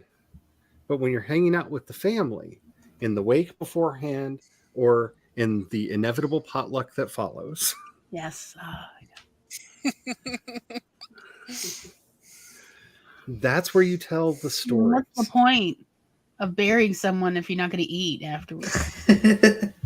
Right? There should be a meal involved. Because that's where we bond. And we renew those bonds.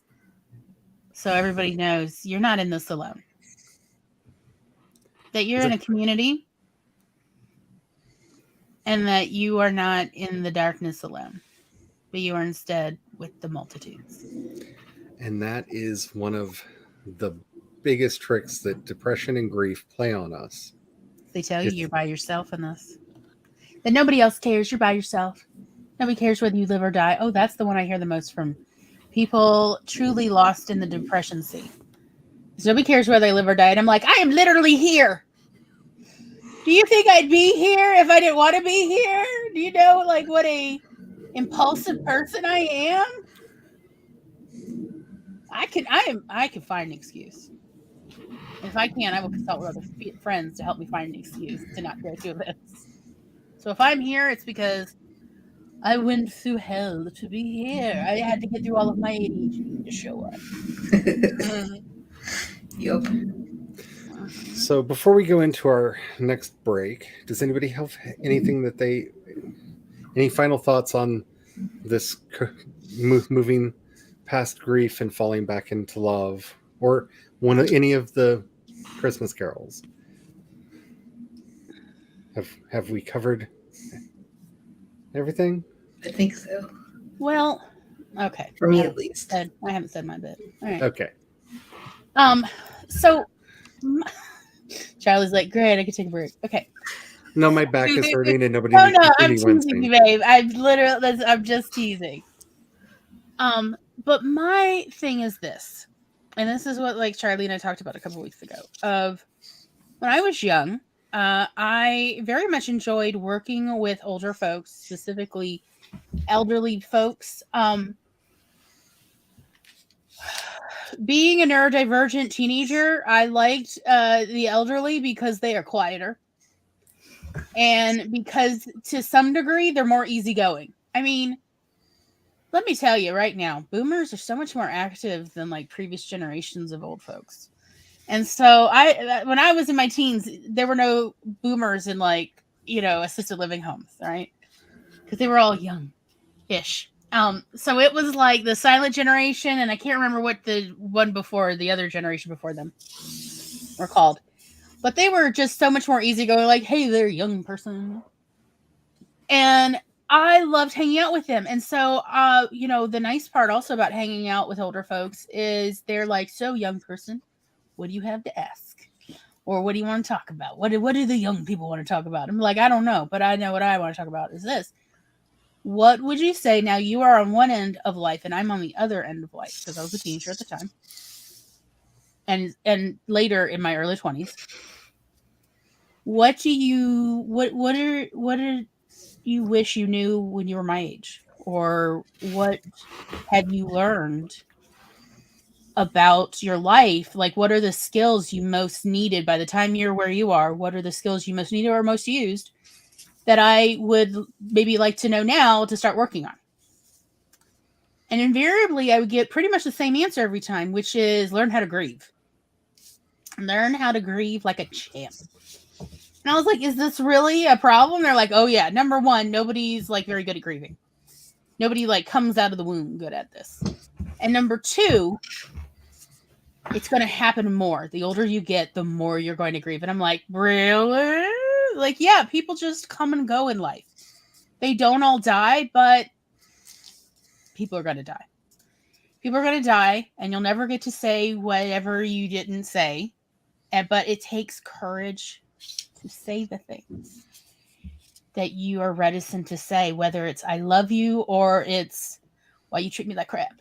Whatever it is, it takes courage to say the thing you don't want to say, but needs to be said so that you will feel at peace when they are no longer around for you to talk to. And also, people just come and go in your life. And the older you get, the more people come and go.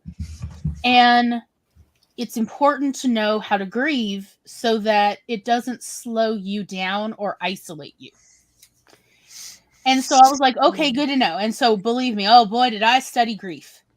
I studied the grief process. It's one of the things that led me to go to therapy the first time. And it was like, I want to learn coping skills. And she's like, anything in particular? And I'm like, I want to learn how to grieve. How do I do this? Because that was right before my father's mother died, my grandma, who I was close to. All the other grandparents had already passed away, and I'd never really gotten to know them.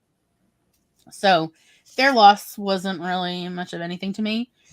But my grandma Marty, when she died, and I knew she was going to die because she'd already had 2 strokes by that point. So when I went to therapy, it's like, she's not going to last long. How do I cope? What should I look out for? How do I process through this?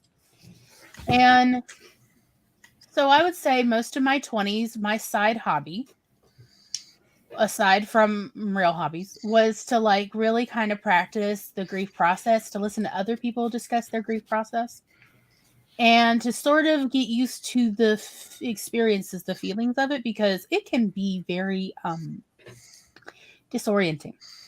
And it can sneak up on you. Oh God, I'm so tired of crying in shopping aisles.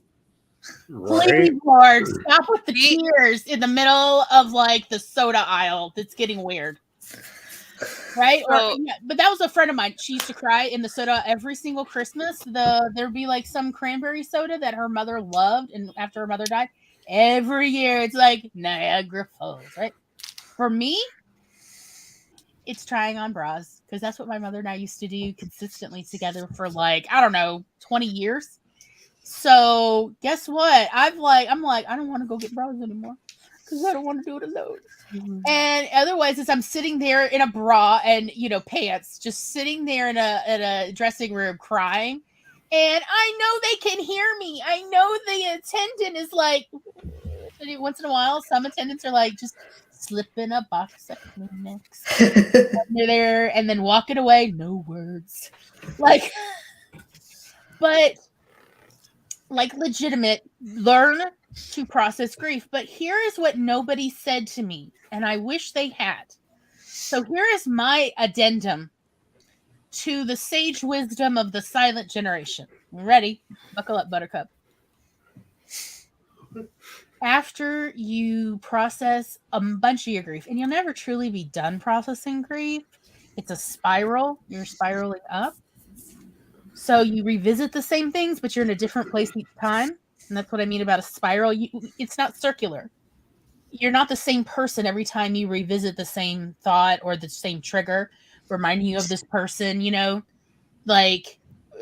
like my mother and making pancakes.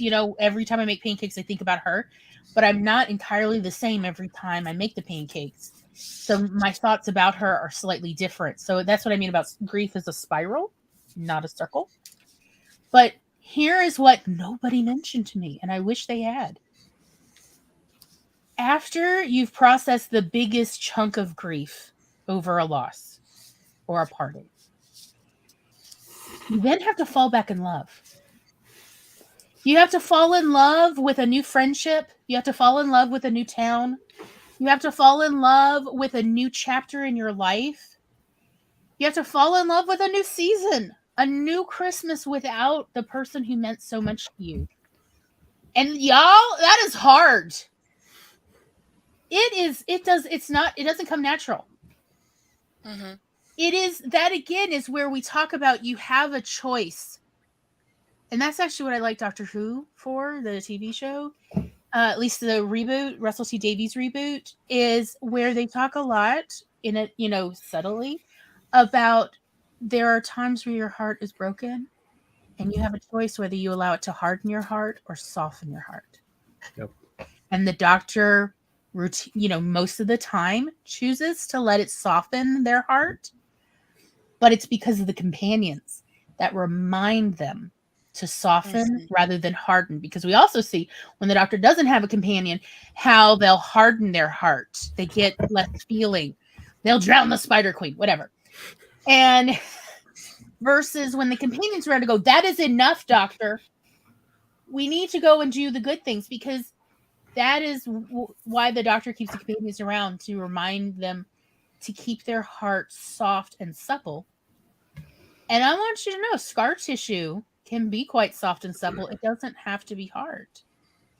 And that is what I think about to fall back in love. And you know what? I see the point that older people used to make about it's nice hanging around with young people sometimes, because you see life through their eyes and they're still in wonderment, and you kind of like piggyback on that and remember your own wonderment at that point too. And it is nice. It is helpful. But that is the thing I would really most like to express as a thought about the Yule season and the winter solstice is, yes, this is about loss and renewal. You need to find things to love anew. And not just the things you've already loved. That's cheating. You need to find new things. New loved ones, new pets, new people. Like, y'all, before the pandemic, I really felt alone. I was like, there's nobody around here. I've exhausted the 400 people that I could ever be friends with here, and this is it. And what am I gonna do? And nobody likes Doctor Who around here. And what is up? Anyway, that's a whole nother matter. And nobody likes Discworld either, by the way, down here. It's terrible. And I just was like, this is it. This is it. I told Tom many times, I feel like Beverly Crusher in that one episode of Star Trek Next Gen, where the world shrinking, yeah, and the people keep shrinking until she's the only thing that exists on the Enterprise. And I was like, I feel like this. And I told him this many times. I feel like this of I'm losing people and I can't find new people to add. They don't want to, new people I find, Turns out not a good fit. And they don't want to. And then the most magical, wonderful thing happened. The plague hit. And everybody was stuck at home for several months. And this AuthorTube community like mushroomed. Yep. And I stumbled across y'all in various chat rooms on live streams. And it has been the greatest gift of my middle age. I could have placed bets, and YouTube is not the bet I would have made about where I would have found Right? gems of humanity who would Right? emotionally buoyant through the 2020s. That is not the bet I was going to make, okay? I would have sooner thought Twitter, honestly, than YouTube. Like, I set up a YouTube account because of y'all. I did look out several years ago and find a gem of a person on Twitter. Yeah. We connected over our mutual love of Buffy. And he did my line edits and my formatting for my books. That's awesome. But yeah, like, and to be perfectly honest, yes, I have fallen in friendship love with every one of you. And I feel like there's hope for the world again. And I feel that way. But that is in part because I have once again had an opportunity to explore the feelings of love growing within me for people who, honestly, there's not really a whole lot any of us can do for each other in real life. I mean, other than to be companions. Yeah. Really, I mean, at least so far. So far, none of us are jet setters. So, Working on it. yeah, we're working on it. And maybe as a community, we will get there. And it will definitely, if any of us get there, it will be as a community, which is wonderful and wild. But again, I think what for me, it was really about, as Tom said, I don't know what to tell you other than I understand your feelings, if you're like Beverly Christian. And, even the Enterprise's voiceover, making her feel gaslit about the population of the universe. But, he said, I don't know what to tell you other than just be open. Just be open and keep looking. And surely eventually you'll find it. It's a scatter plot kind of thing. And so that's all I could do was just hang tight and be open to finding people that I really connected with. Seriously, when I met y'all, all of y'all, I never thought any of you'd be into Doctor Who. I had given up. Or Discworld. It was like, finally, no, that was like my confirmation. Like, y'all, this is it. Quoth the Terry Pratchett.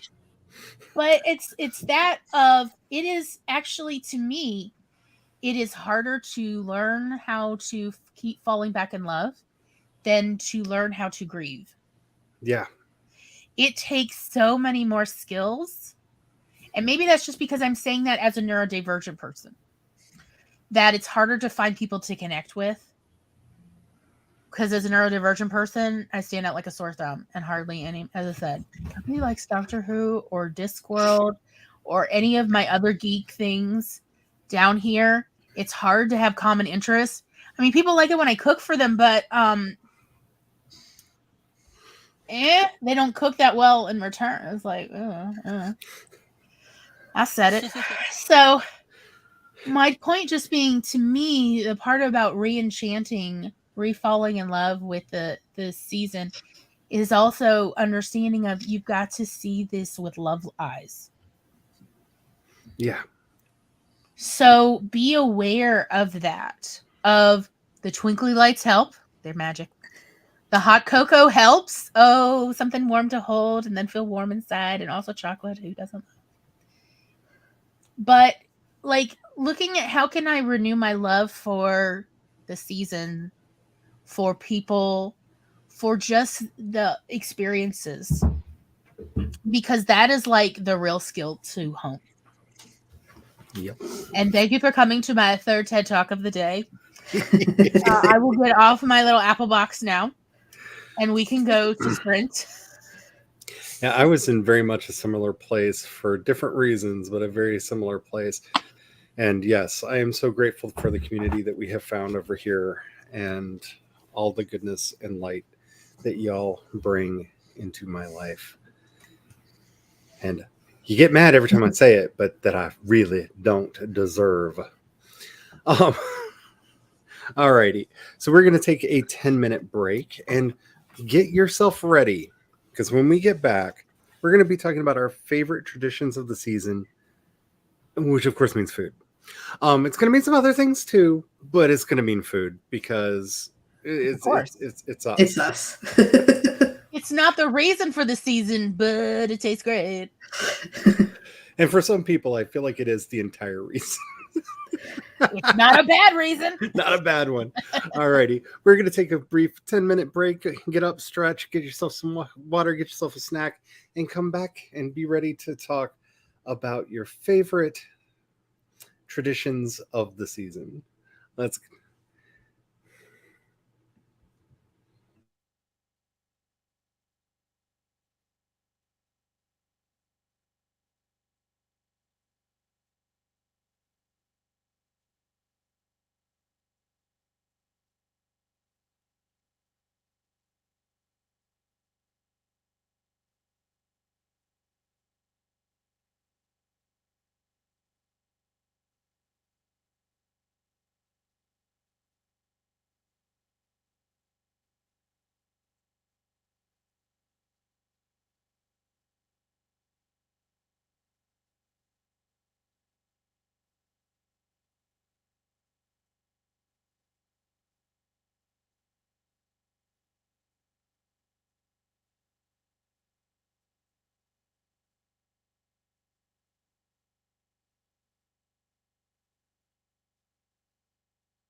Well, hello there. Hello. And we're back. So Woo. Brian had a fun moment at the beginning of that little break where he was like, so I was trying to figure out where this smell was coming from. There was this smell in the house, and I was, where, what? And then he remembered he set the rice cooker up to automatically turn on so that the rice would be done shortly after we finished the stream, and it had kicked on.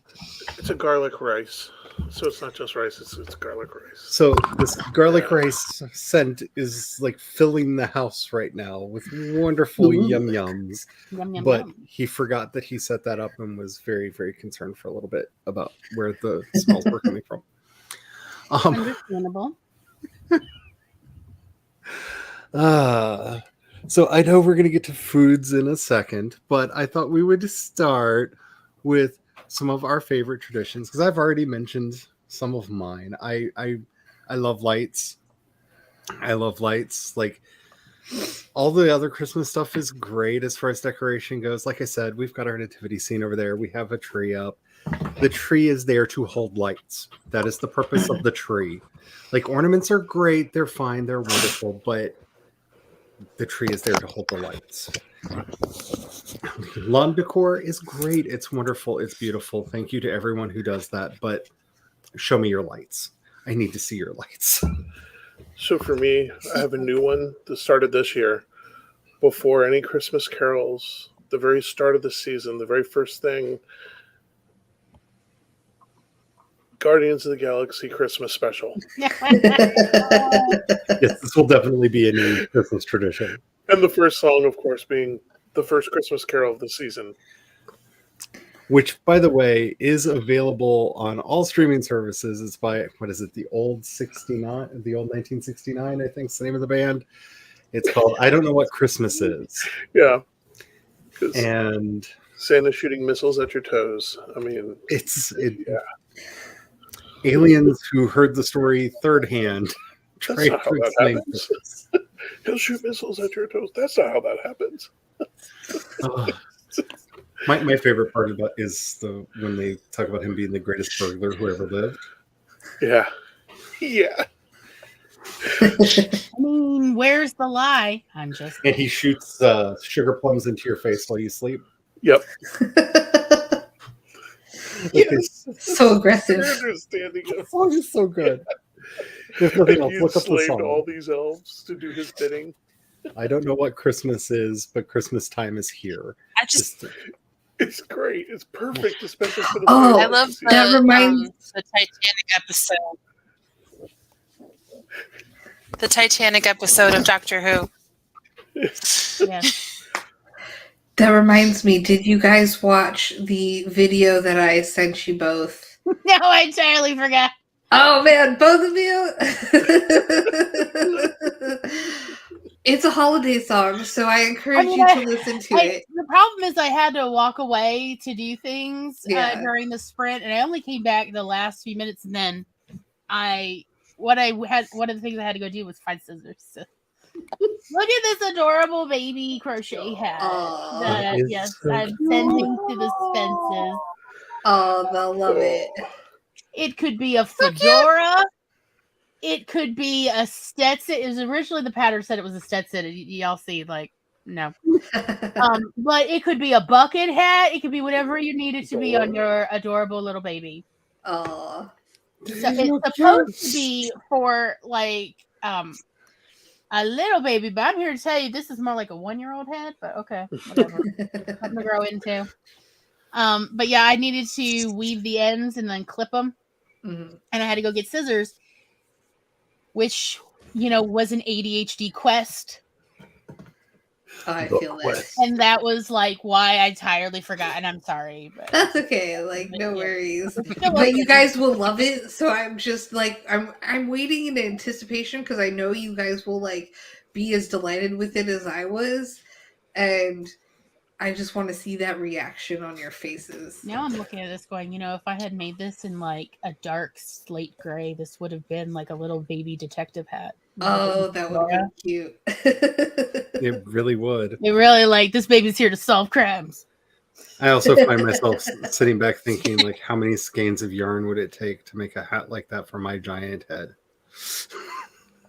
Well, so with this one, it's hard to see, but it looks so big because I actually used 2 yarns. Uh-huh. You see, instead of 1, it's 2, so that I could get it thick. Yeah. Nice. Keep those baby head warm. Yeah. I really love the texture on this, by the way. It does have a really nice texture.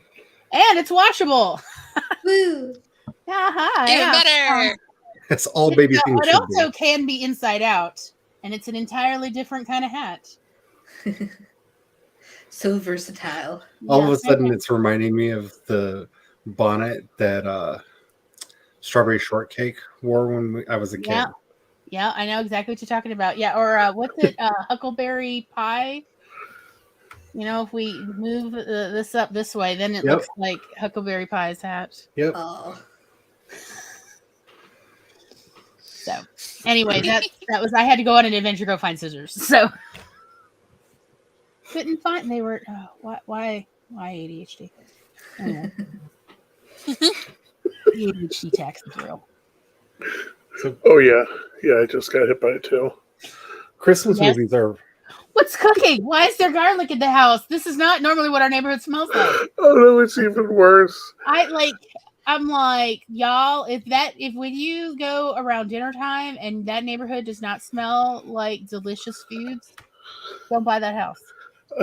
My neighbors make some of the best food. I know it because I can smell it as I walk by their door with my dogs. And I'm just like, I really wish we were like closer with our neighbors so I could be like, knock, knock. Hey, can I try some of that? Because that smells like amazing. Oh man, their Thanksgiving meal, like I was drooling as I walked by because it was that good. Okay, I can take the hint. There we go. All right. I mean, I was wanting to talk about Christmas movies and Christmas carols. There, I said it. We're done. Let's get into the food. Yeah, because for me, the last bit were...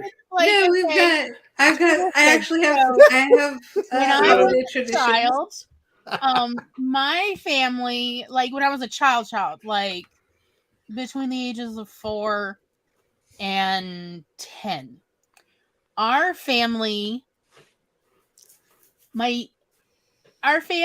every year we get a fresh Christmas tree by dumpster diving in various dumpsters around town looking for like the tree. And here's partly why, because my parents were like, we're not paying for a tree because we were poor kids, but also because college students around here would just throw out the whole tree, including the ornaments. And my parents were like, we'll never have to decorate. We could just pull the tree out whole. And, Dad would shove it into the trunk of whatever Cadillac he was driving at the time. And then we go home with it, pull it out carefully. And that would be, so my memories are of literally the whole family carefully erecting, a used tree. And then putting on our family's special ornaments, which we only had a few.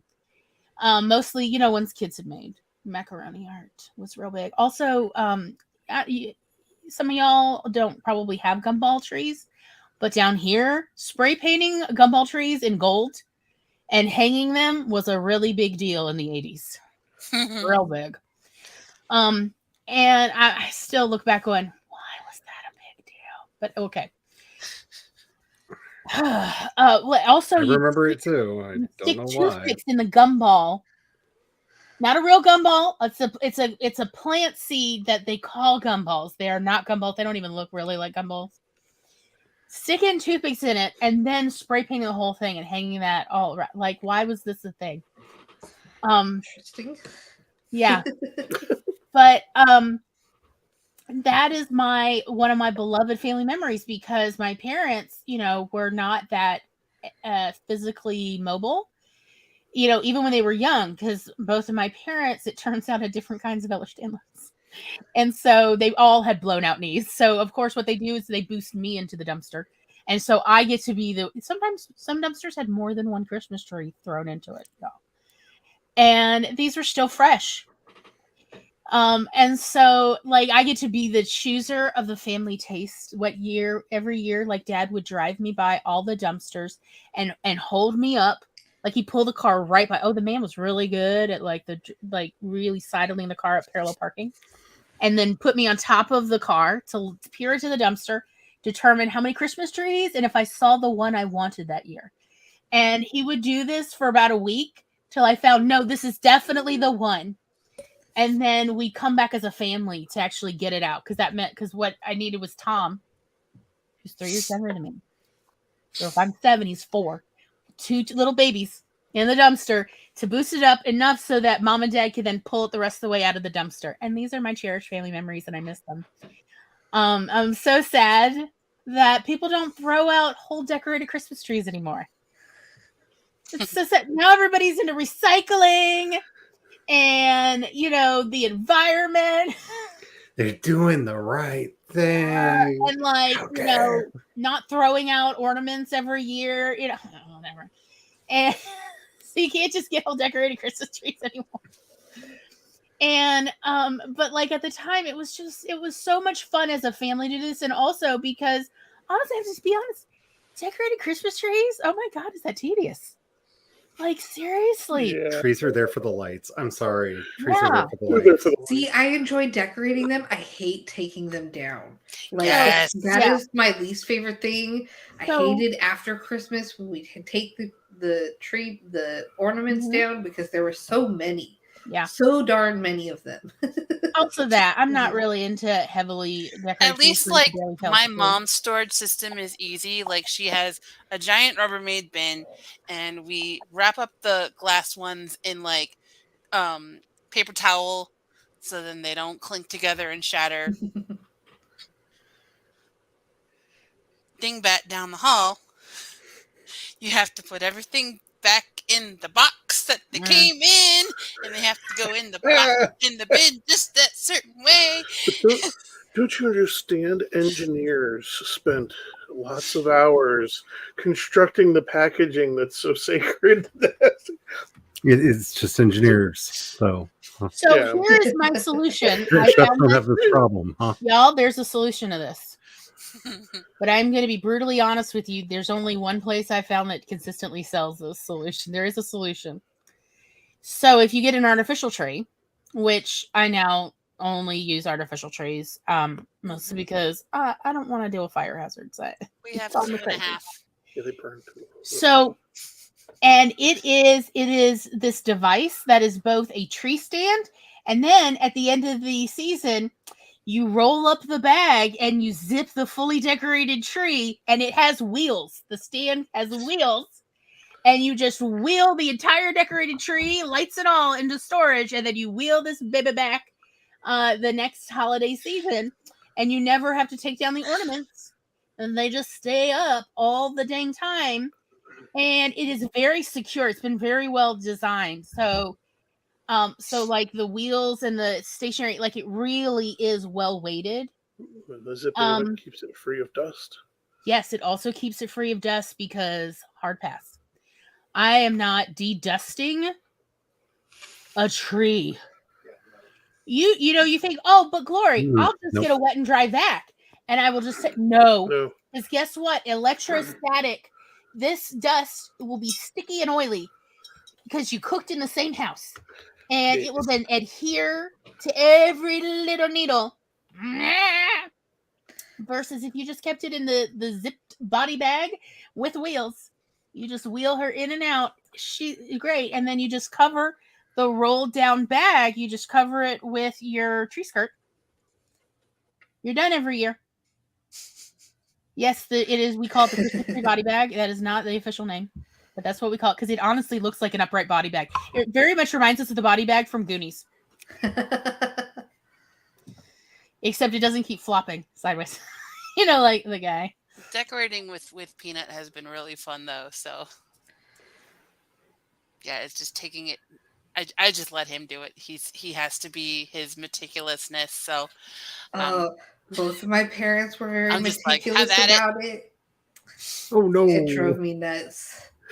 Oh no! Especially because I am more like an ADHD tornado has gone through things kind of mess person.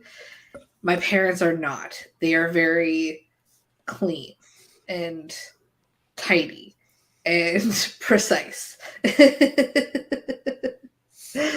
Well, But as we say in our family, it is not meant the holiday season or the reason for this is not meant to be a burden. If it feels like a Yes. burden, we're not doing it right. Mhm. So if the decorating the tree feels like a burden, then find a way to never have to decorate a tree again. If the decorating the tree is your favorite part, then absolutely do it. Because guess what? I'm going to tell you this right now. If and I know a couple people like this who have confessed to me that they love decorating artificial Christmas trees, but they hate taking the ornaments and everything down.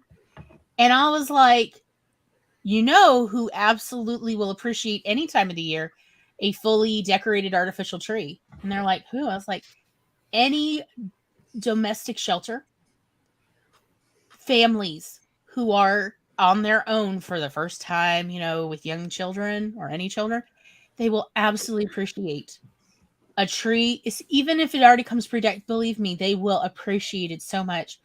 And several people were like, is this really true? Can you connect me with people? I'm like, oh, I absolutely can. Because back when I had a little bit of scratch, I used to adopt a family every year. And I never knew who the family was. It was just more like some years I only had $100 to give to a family. And some years I had like several $100s. But there's so many organizations. All I do is just call up one group and go, hey, my name is Glory and I have this amount of money and I would love to help a family out with their holiday stuff. Can you connect me? Can you help me find some family? I just need to know, the usual. What do they want? And if it's like clothing and stuff, which it often is because these families often have nothing. What are the sizes? That kind of thing. And do they mind gently used clothes, like the nice thrift store stuff, or does it need to be new? Because I know that sometimes, especially kids, they want the new shoes. And it's like, if you want new shoes, you have to tell me exactly what you want and the exact size you're absolutely certain this will fit. That kind of thing. And they're like, we absolutely understand. And they love having artificial trees that already come decorated. Just donate. So I've had some people go in with me on that to help a family have a whole thing. There is never we've run out of families for you to donate to this year. That has literally never happened. I'm so sorry to say it. I wish 1 year I could have called up and be like, we've run out of families, Glory. We have nobody for you. That has never happened. It will never, as they said, that will never happen. Trust me. And this is definitely that time of year when people are looking to charity, to do their tzedakah, to do their gimilut chesed, to bestow kindness on others. And it's a thing that, if possible, we should be trying to do more throughout the year, because so much happens in this one point in the year that charities really struggle, especially come July, because it's so far, funds are starting to run out because everything came in at Christmas at this end of the year. But how can I say this? Don't think that you always have to give to the big charities. If you can, do. But some of the best charity that we can do is inviting people over that don't have a place to be, and using that money to buy the extra food to take care of them, things of that nature too. One of the biggest epidemics that we have in our country and in our world right now is loneliness. It's true. And anything that we can do to combat that is a good thing. So I mean, to be perfectly honest, well, if you have just $10, you can really help someone out with, I know it's cliche, but those McDonald's holiday bucks, Yep. Mhm. or whatever fast food equivalent, partly because fast food is ubiquitous, it's everywhere. Yep. But, buying a set of those and then literally keeping it in your car till you see somebody that looks hungry or looks like they're just sort of at odds and ends. Maybe you see them sit at one bus stop a lot and you don't know if they're waiting for a bus or just sitting there a lot. And you can just drive them and go, "Hey, are you hungry? I've just got this." We've actually had people do that to Tawi was walking Cassie, like just drive up and hand him Starbucks gift cards. And he was like, "Yeah, I'll be happy to take that." A friend of mine would go up to like the Salvation Army people who stand outside ringing the bell, or they, whoever would be working outside, and pass out those hot hand things Yeah. Yeah. that get, Yeah, and those are wonderful. those come in handy. Oh, I stuck them in my boots one time when we went to a football game in January. Oh, they They're kept me wonderful. from getting frostbitten toes. Oh, we used to use them so much in band because we're out there for hours holding cold brass instruments. And this was before I found out about fingerless gloves. Because my mother was like, "You were absolutely not buying a pair of gloves and then cutting the fingertips off. You were not destroying it." And I'm like, "What if I spend my own money?" And she's like, "No." I mean, my parents were weird. But like now I know about fingerless gloves, and it's like, heck yeah. But I finally found my having pair. those warmers in your pockets and your shoes, Mm-hmm. lifesaver. Mm-hmm. Like there's a million ways to be kind. Yes. And I honestly believe there is no income minimum that, somebody cannot afford to be kind. Even just like sending out cards to people who might be lonely is a great way to. I was gonna say, like, reach out to a nursing home, get a couple boxes of generic cards, or sign like your name. senior centers are like they love getting cards at the senior center. Mm-hmm. But also, to be perfectly honest, just smiling at somebody who looks exhausted. Yes. And you are out in your world, even though maybe you don't Treat feel like smiling. retail workers with kindness. Yeah, just They say are hi. stressed. They are on a short fuse. They are tired of dealing with entitlement. like Charlie, what you said right before we went to Sprint, just like was so sad about like not thinking anybody is kind anymore, or that thinking there's good in the world even though that's not true, that sort of vibe. And I'm just like, I do not know this world they speak of. I am the kind of person that I have witnessed so much just general kindness. Like literally I'm shopping at Lane Bryant. This is so long ago. I will admit, this was like 10, 15 years ago. I'm shopping at Lane Bryant. Probably just came out of the dressing room trying on bras. And I'm waiting in line to check out. And literally some random dude comes in and says, "Hey, I'm about to get a coffee, lady. Do you want a coffee? I'll be right back with whatever you want." And they're like, and he's like, "Look, I'll give you the gift card if you'd prefer, but I just thought maybe you'd want me to go actually pick it up." And like, "Okay, yeah, I would really love a hot Coke or whatever." He's like, "I will be right back." And like is back. He's like, "Here you go. Merry Christmas, bye." Like, and I was like, "Do you know that person?" Like, she's like, "I have never seen that guy. I've seen him walk by once in a while. I don't know if he works in the mall or what, but yeah." And I'm like, "All right, good luck." And she's like, "Yeah." And she's like, "You have no idea how rough a day it is. I haven't eaten all day. I definitely need this cocoa." I'm like, "Well, baby, you go start drinking that cocoa. I'll just wait. I can just wait. I'll literally like go look and find something in the clearance section to go buy." I've just seen random people do this. They're not looking for anything. I came back next month, was like, "Did that guy ever get weird with you?" And she's like, "No, I've never seen him again. I don't know who he was, and he definitely did not drug my cocoa." She's like, "As soon as the coworker came in, I like showed her this note. If I seem forgetful, don't let me drive home. I accepted a cocoa from a stranger." like, because if you're a woman, you have to worry about Yeah. this. Yeah. And she's like, I was absolutely fine. He really was just some random guy who just dropped off a cocoa for me. And, come to find out, he did it to like pretty much every, worker along that side of the mall. So maybe he worked somewhere nearby and like he just went in and was like, can I buy you all drinks? And was just dropping off drinks for everybody. They didn't know who he was. He never stopped by again. He was just a dude. And that's like the world I live in, where people try their best. Sometimes they're tired, sometimes they're just spread too thin. But they really do try to share that vibe.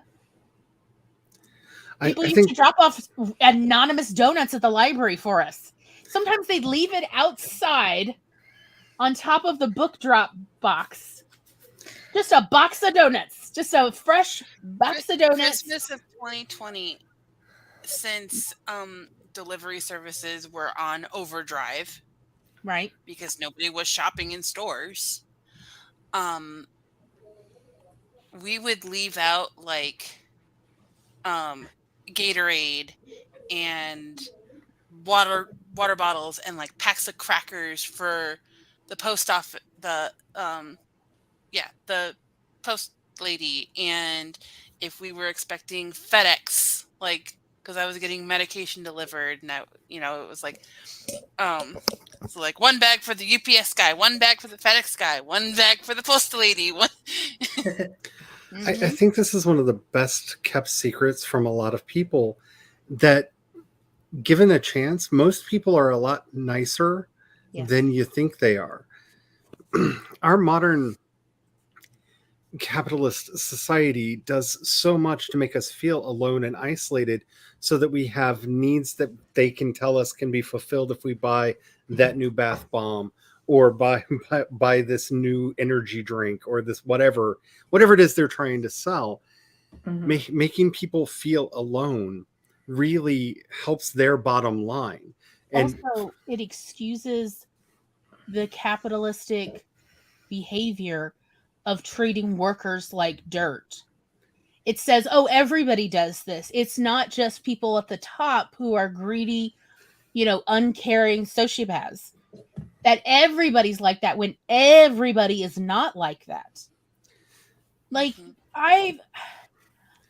y'all, like when I was teaching, I had kids who had nothing, who, were sleeping behind Chinese restaurant dumpsters in boxes, and who would still try to give me a little gift at right before Christmas break.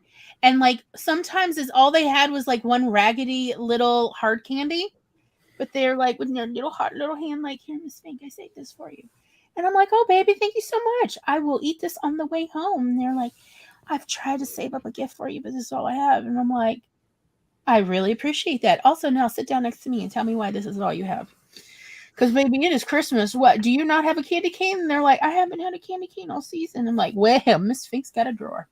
Now, tell me what's going on. Let's get you. But I mean, like, children, they are naturally like this, which tells me all humans are naturally like this until they are beaten down and lied to long enough that they swallow the lies. Yep.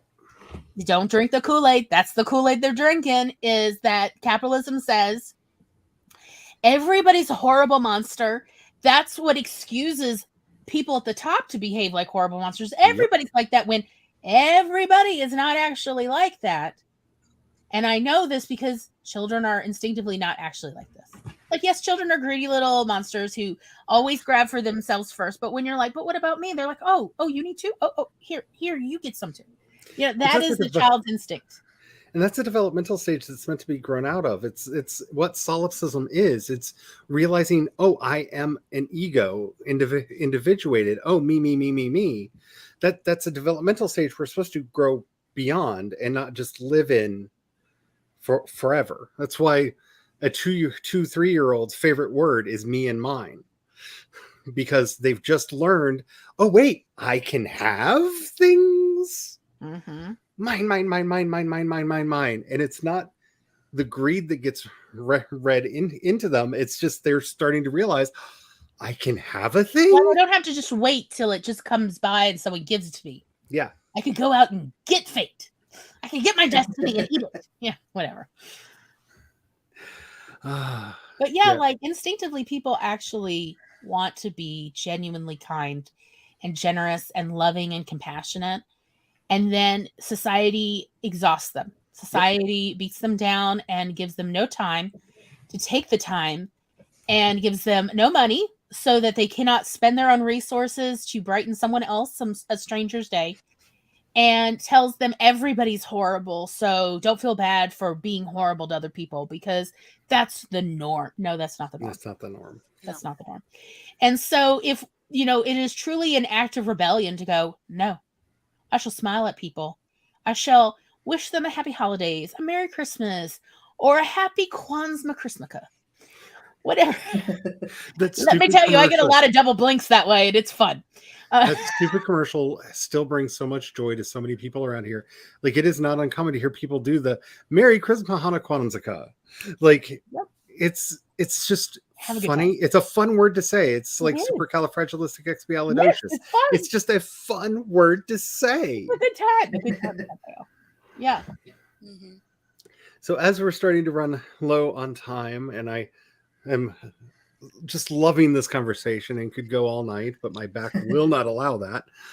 I thought it would be take a moment, talk a little bit about some of the things that really warm our hearts and that a lot of us here at least really enjoy doing: making the cookies, making the cakes. My husband is a professional chef.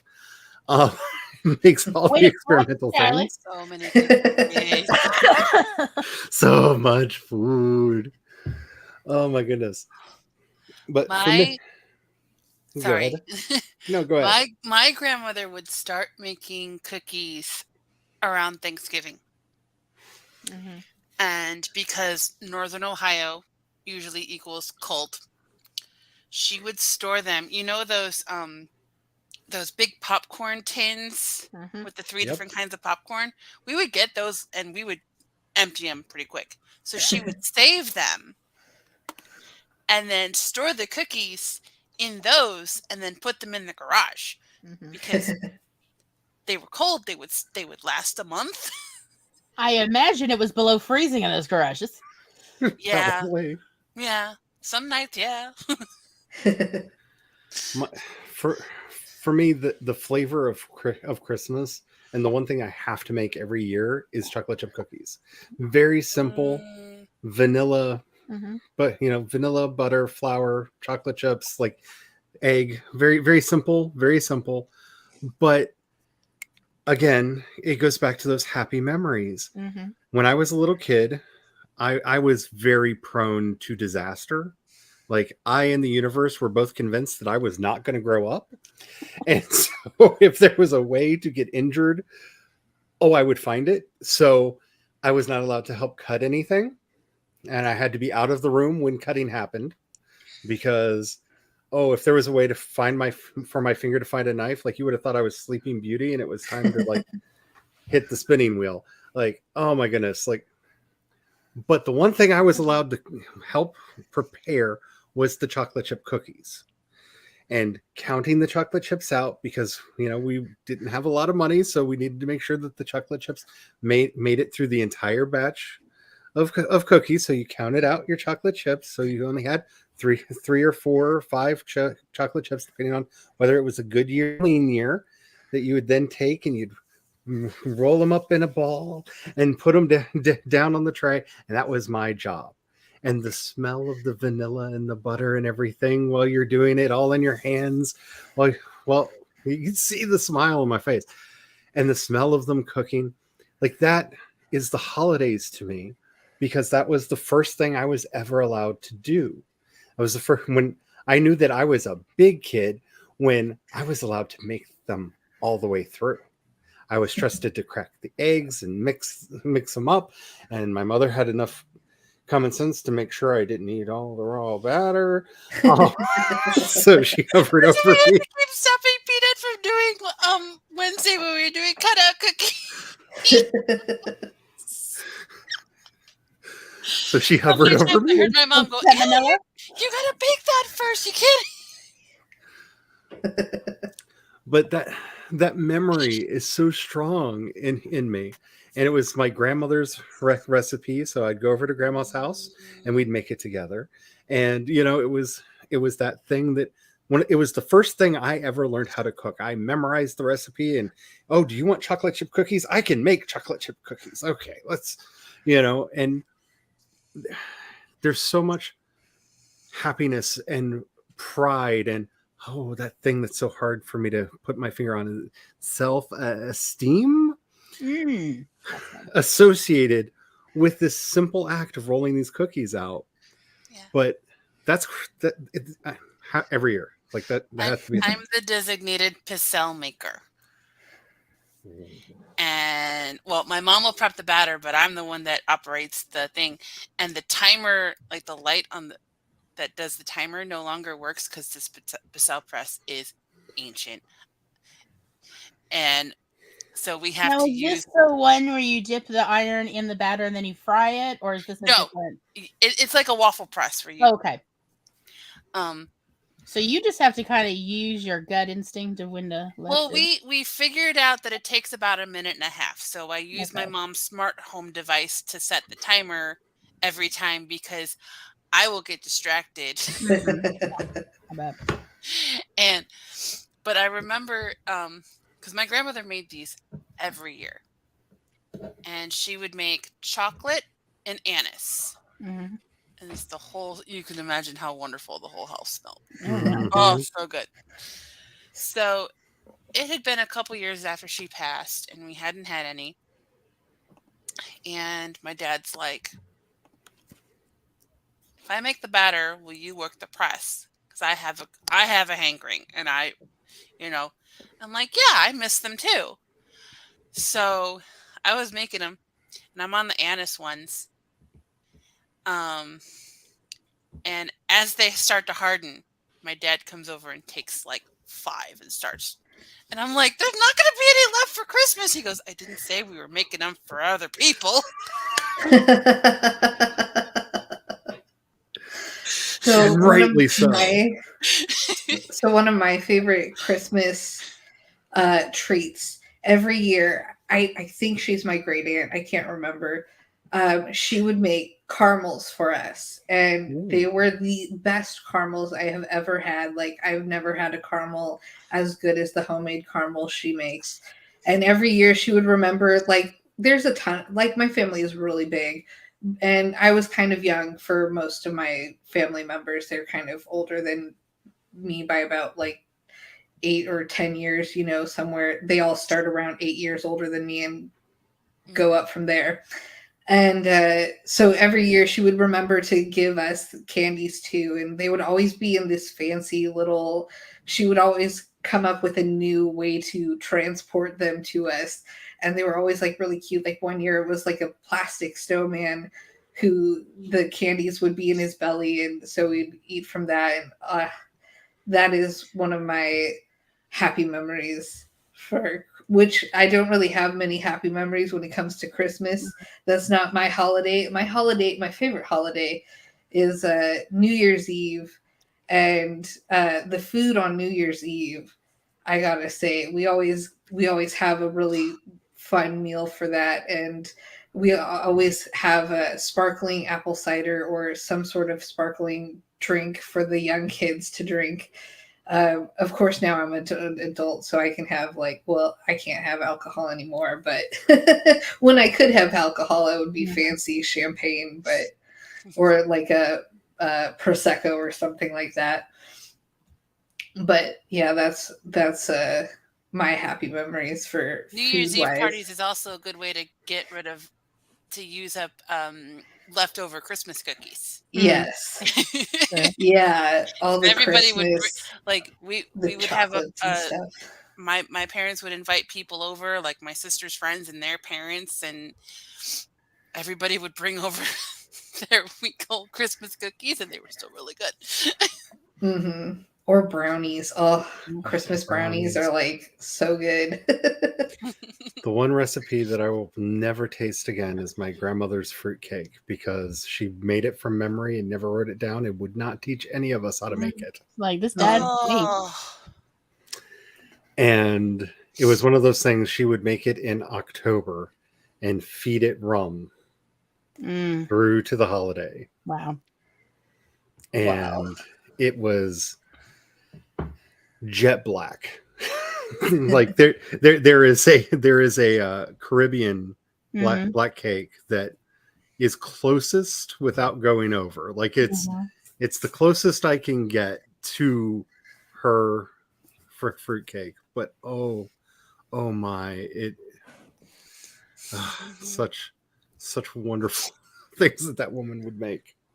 So every year, starting when I went to elementary school in first grade, my mother would always feel bad for all of my teachers. And so would insist that we had to bake cookies for them to give them, gifts of baked goods on the last day of school before the break, as a way to thank them for putting up with me, as my mother told me.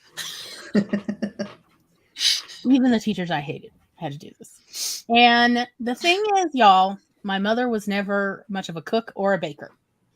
So this was a very stressful 2 to 3 day process.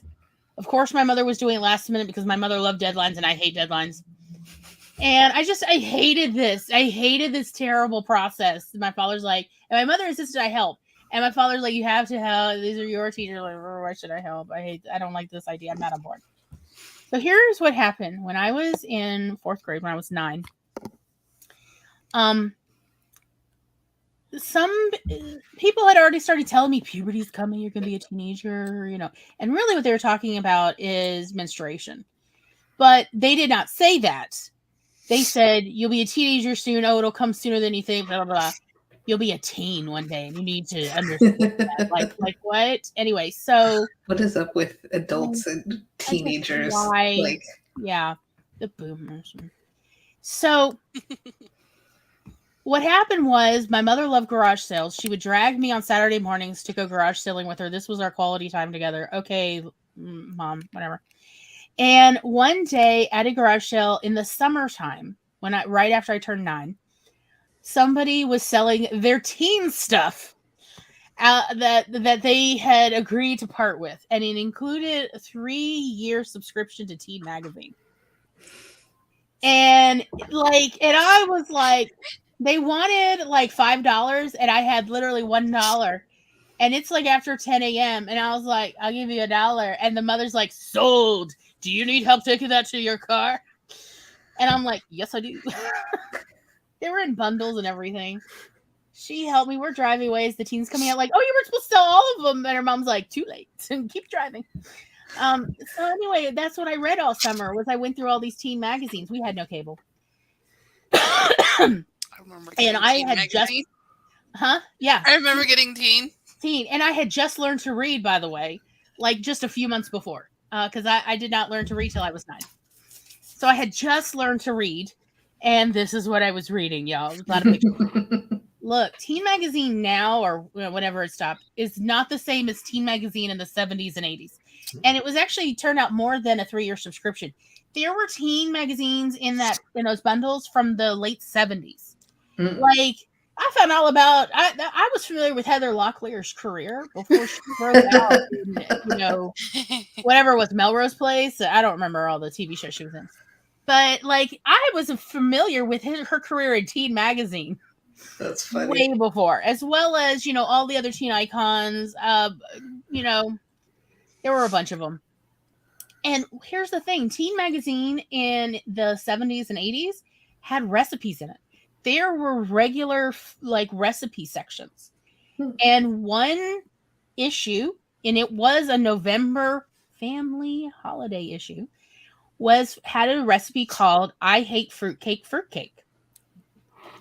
And that's what it was called, was I Hate Fruitcake Fruitcake. And it was designed as a recipe teens could make on their own and present to their family of here's a fruitcake you could stand to eat. Okay, let me tell you right now, this recipe, the base of this recipe, you really boil it down, it is not that finely crumbled graham crackers. It's more like rustic crumbled graham crackers, sweetened condensed milk, and marshmallow fluff.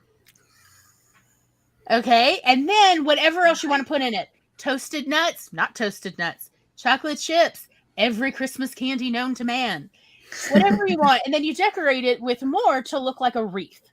So you're supposed to put it in a tin and put a little cup or a bowl or something in the middle and form your fruitcake around it to look like a wreath.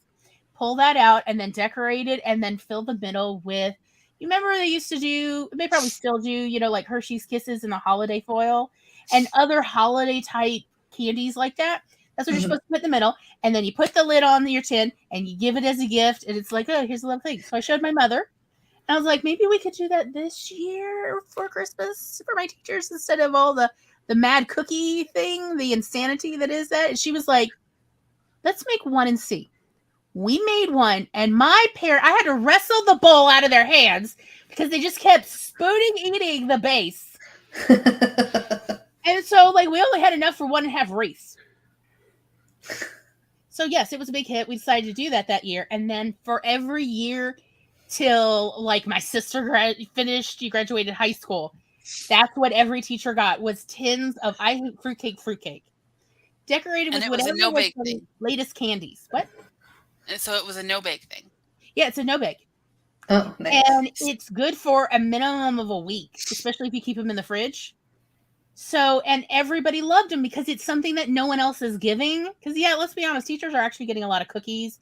They're also getting, y'all, do you know how many of these crappy mugs with little containers of crappy cocoa powder and crappy coffee teachers get? Nobody needs this.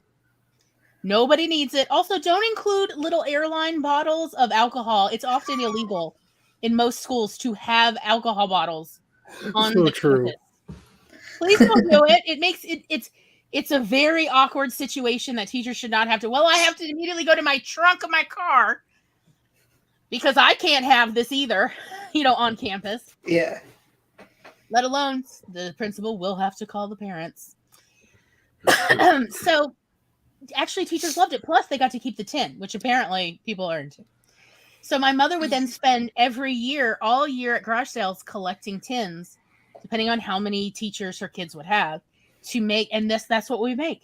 And it was fantastic. You can just eat it with a spoon. I still actually make it sometimes when there's people I don't know very well, but I want to give them a gift. Like when my sister was having her first baby and she was 25 hours into labor, still refusing to have a cesarean. And apparently the doctor was losing her damn mind. And I happened to have one adorable little tin left decorated like a trashy trailer Christmas. You better believe I did.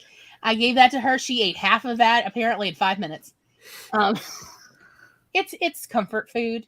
But that is my holiday tradition that I have such warm memories about is no longer were my mom so stressed because she's not a good baker. She burned so many cookies. And I was like, I used to absolutely refuse to give any of my teachers burnt cookies. Because anytime I did, the teacher would mention, what is up with all the burnt cookies in here? Does your mama hate me? Is this like a sign? Like, oh God, now they're going to fail me. Let me tell you, some teachers took it personally and were not very nice to me on Christmas. Oh, man. Oh, yeah. Teachers are vindictive. Be aware of this now. They take it personal. Oh, I'm aware of that. I know I've told this story around Easter time. One year we had so much horseradish that my dad was grinding up. We were giving it away in baby food jars. Mm-hmm.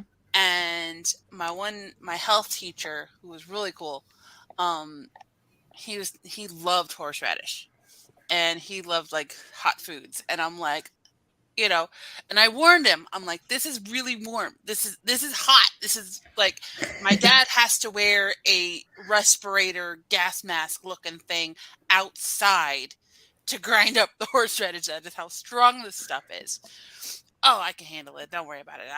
Give me a couple of jars. Okay, I give him a couple jars. Following Monday, going to school, he grabs me in the hall.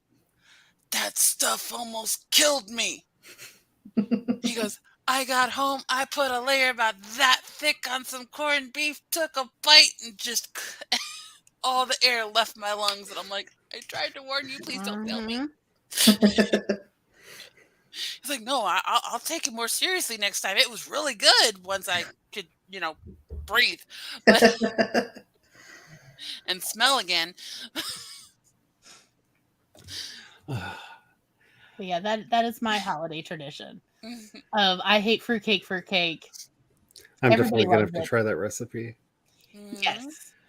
It's we never saw it anywhere till like decades later, and we posted the recipe a couple times. But yeah, what I love about it is going and buying all the trashy, obnoxious candy to decorate the top with.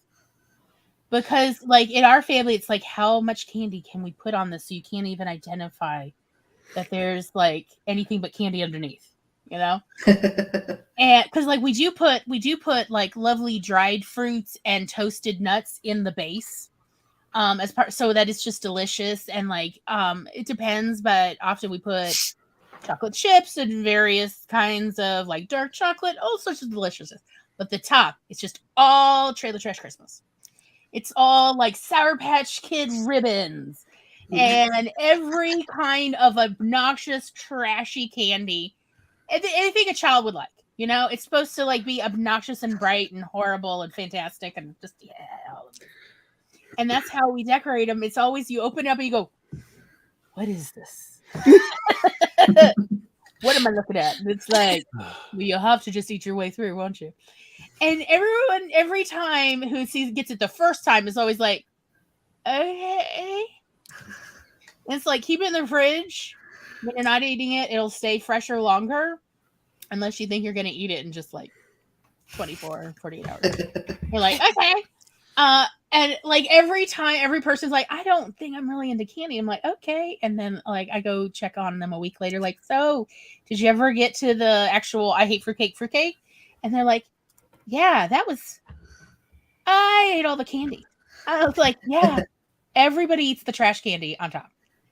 Everybody says, no, I'm a grown adult. I'm not going to eat all these insane little Sour Patch and ribbon candy and all these weird things. And then guess what, y'all? None of that trash candy is left in the tin. Because I'm always like, we'll eat it if you don't want it afterwards. We'll take all your trash candy back. And they're always like, okay. And then I could check in there a week later and they're like, it's gone. I'm sorry, there's nothing to you.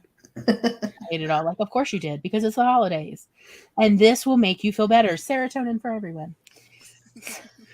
But it's also so like bright, decorated. It's beautiful in a trashy kind of Christmassy way. Christmas is supposed to be campy. It's not supposed to be dignified.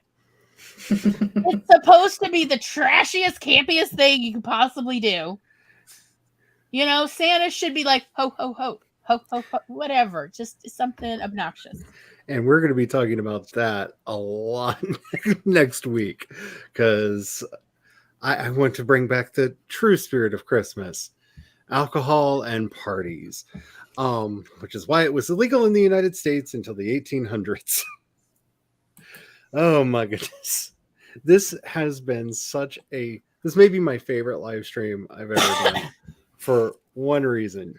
All the good stories that everybody's been telling, I have been smiling so much, my face is actually sore. Oh, like... Good. We like it that way. My cheeks, I was like, oh my goodness, am I dying? What's wrong? Oh no, I've just been smiling so much. My cheeks are actually hurting, which is novel and interesting, and I likes it.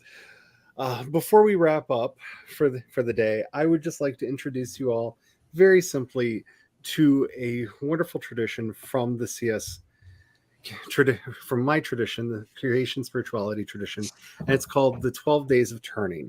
This was created by Roxanne Whitelight and Ruth Langstrad, and it's literally a build your own holiday.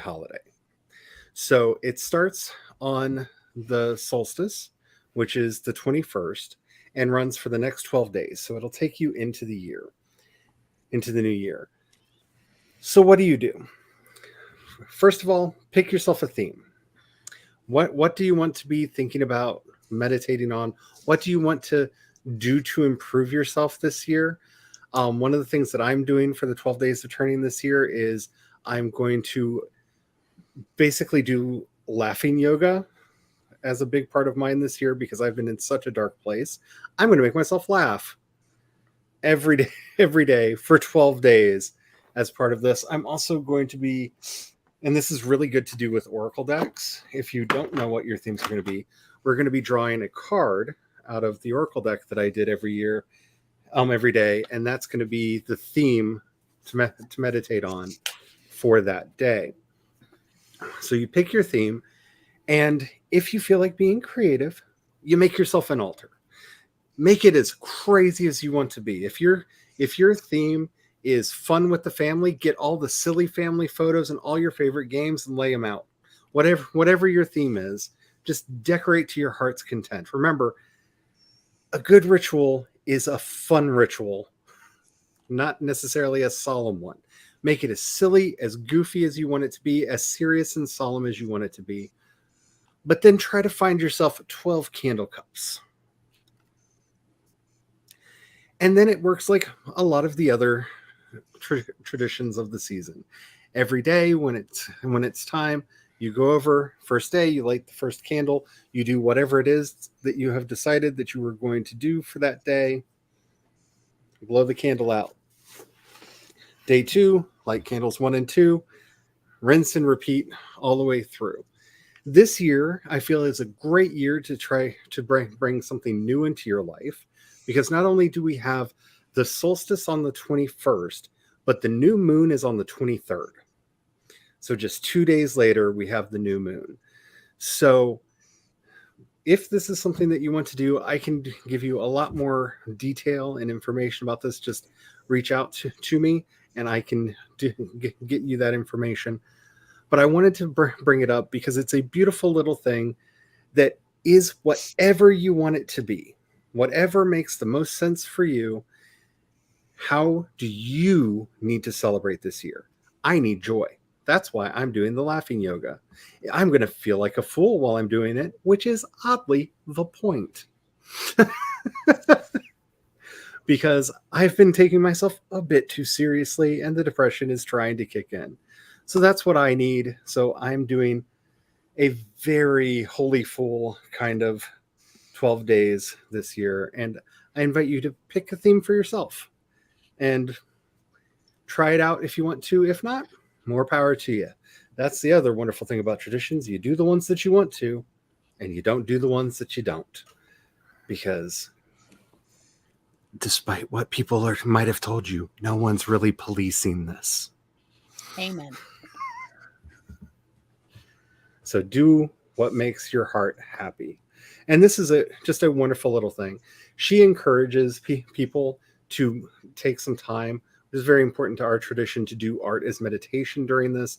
Write a poem, draw a picture, color a picture, play with some clay, sing a song, write a song, play an instrument, whatever brings out that creativity in you for 12 days. It's a beautiful, beautiful thing. Helps you get ready for your new year. What do you need in your next year? I'm tired of feeling bad all the time. That's why I picked the Holy Fool as my as my 12 days of turning. I need all of the crazy wisdom in my life. I have a wonderful book by Lama Surya Das that is all about crazy wisdom, that I've done the exercises in that book before, and they do make me feel better. So I'm going to be pulling that out again and doing all of the dum-dums with purpose. Because isn't that what life is all about? Intentionally doing the dum-dums with purpose. Alrighty.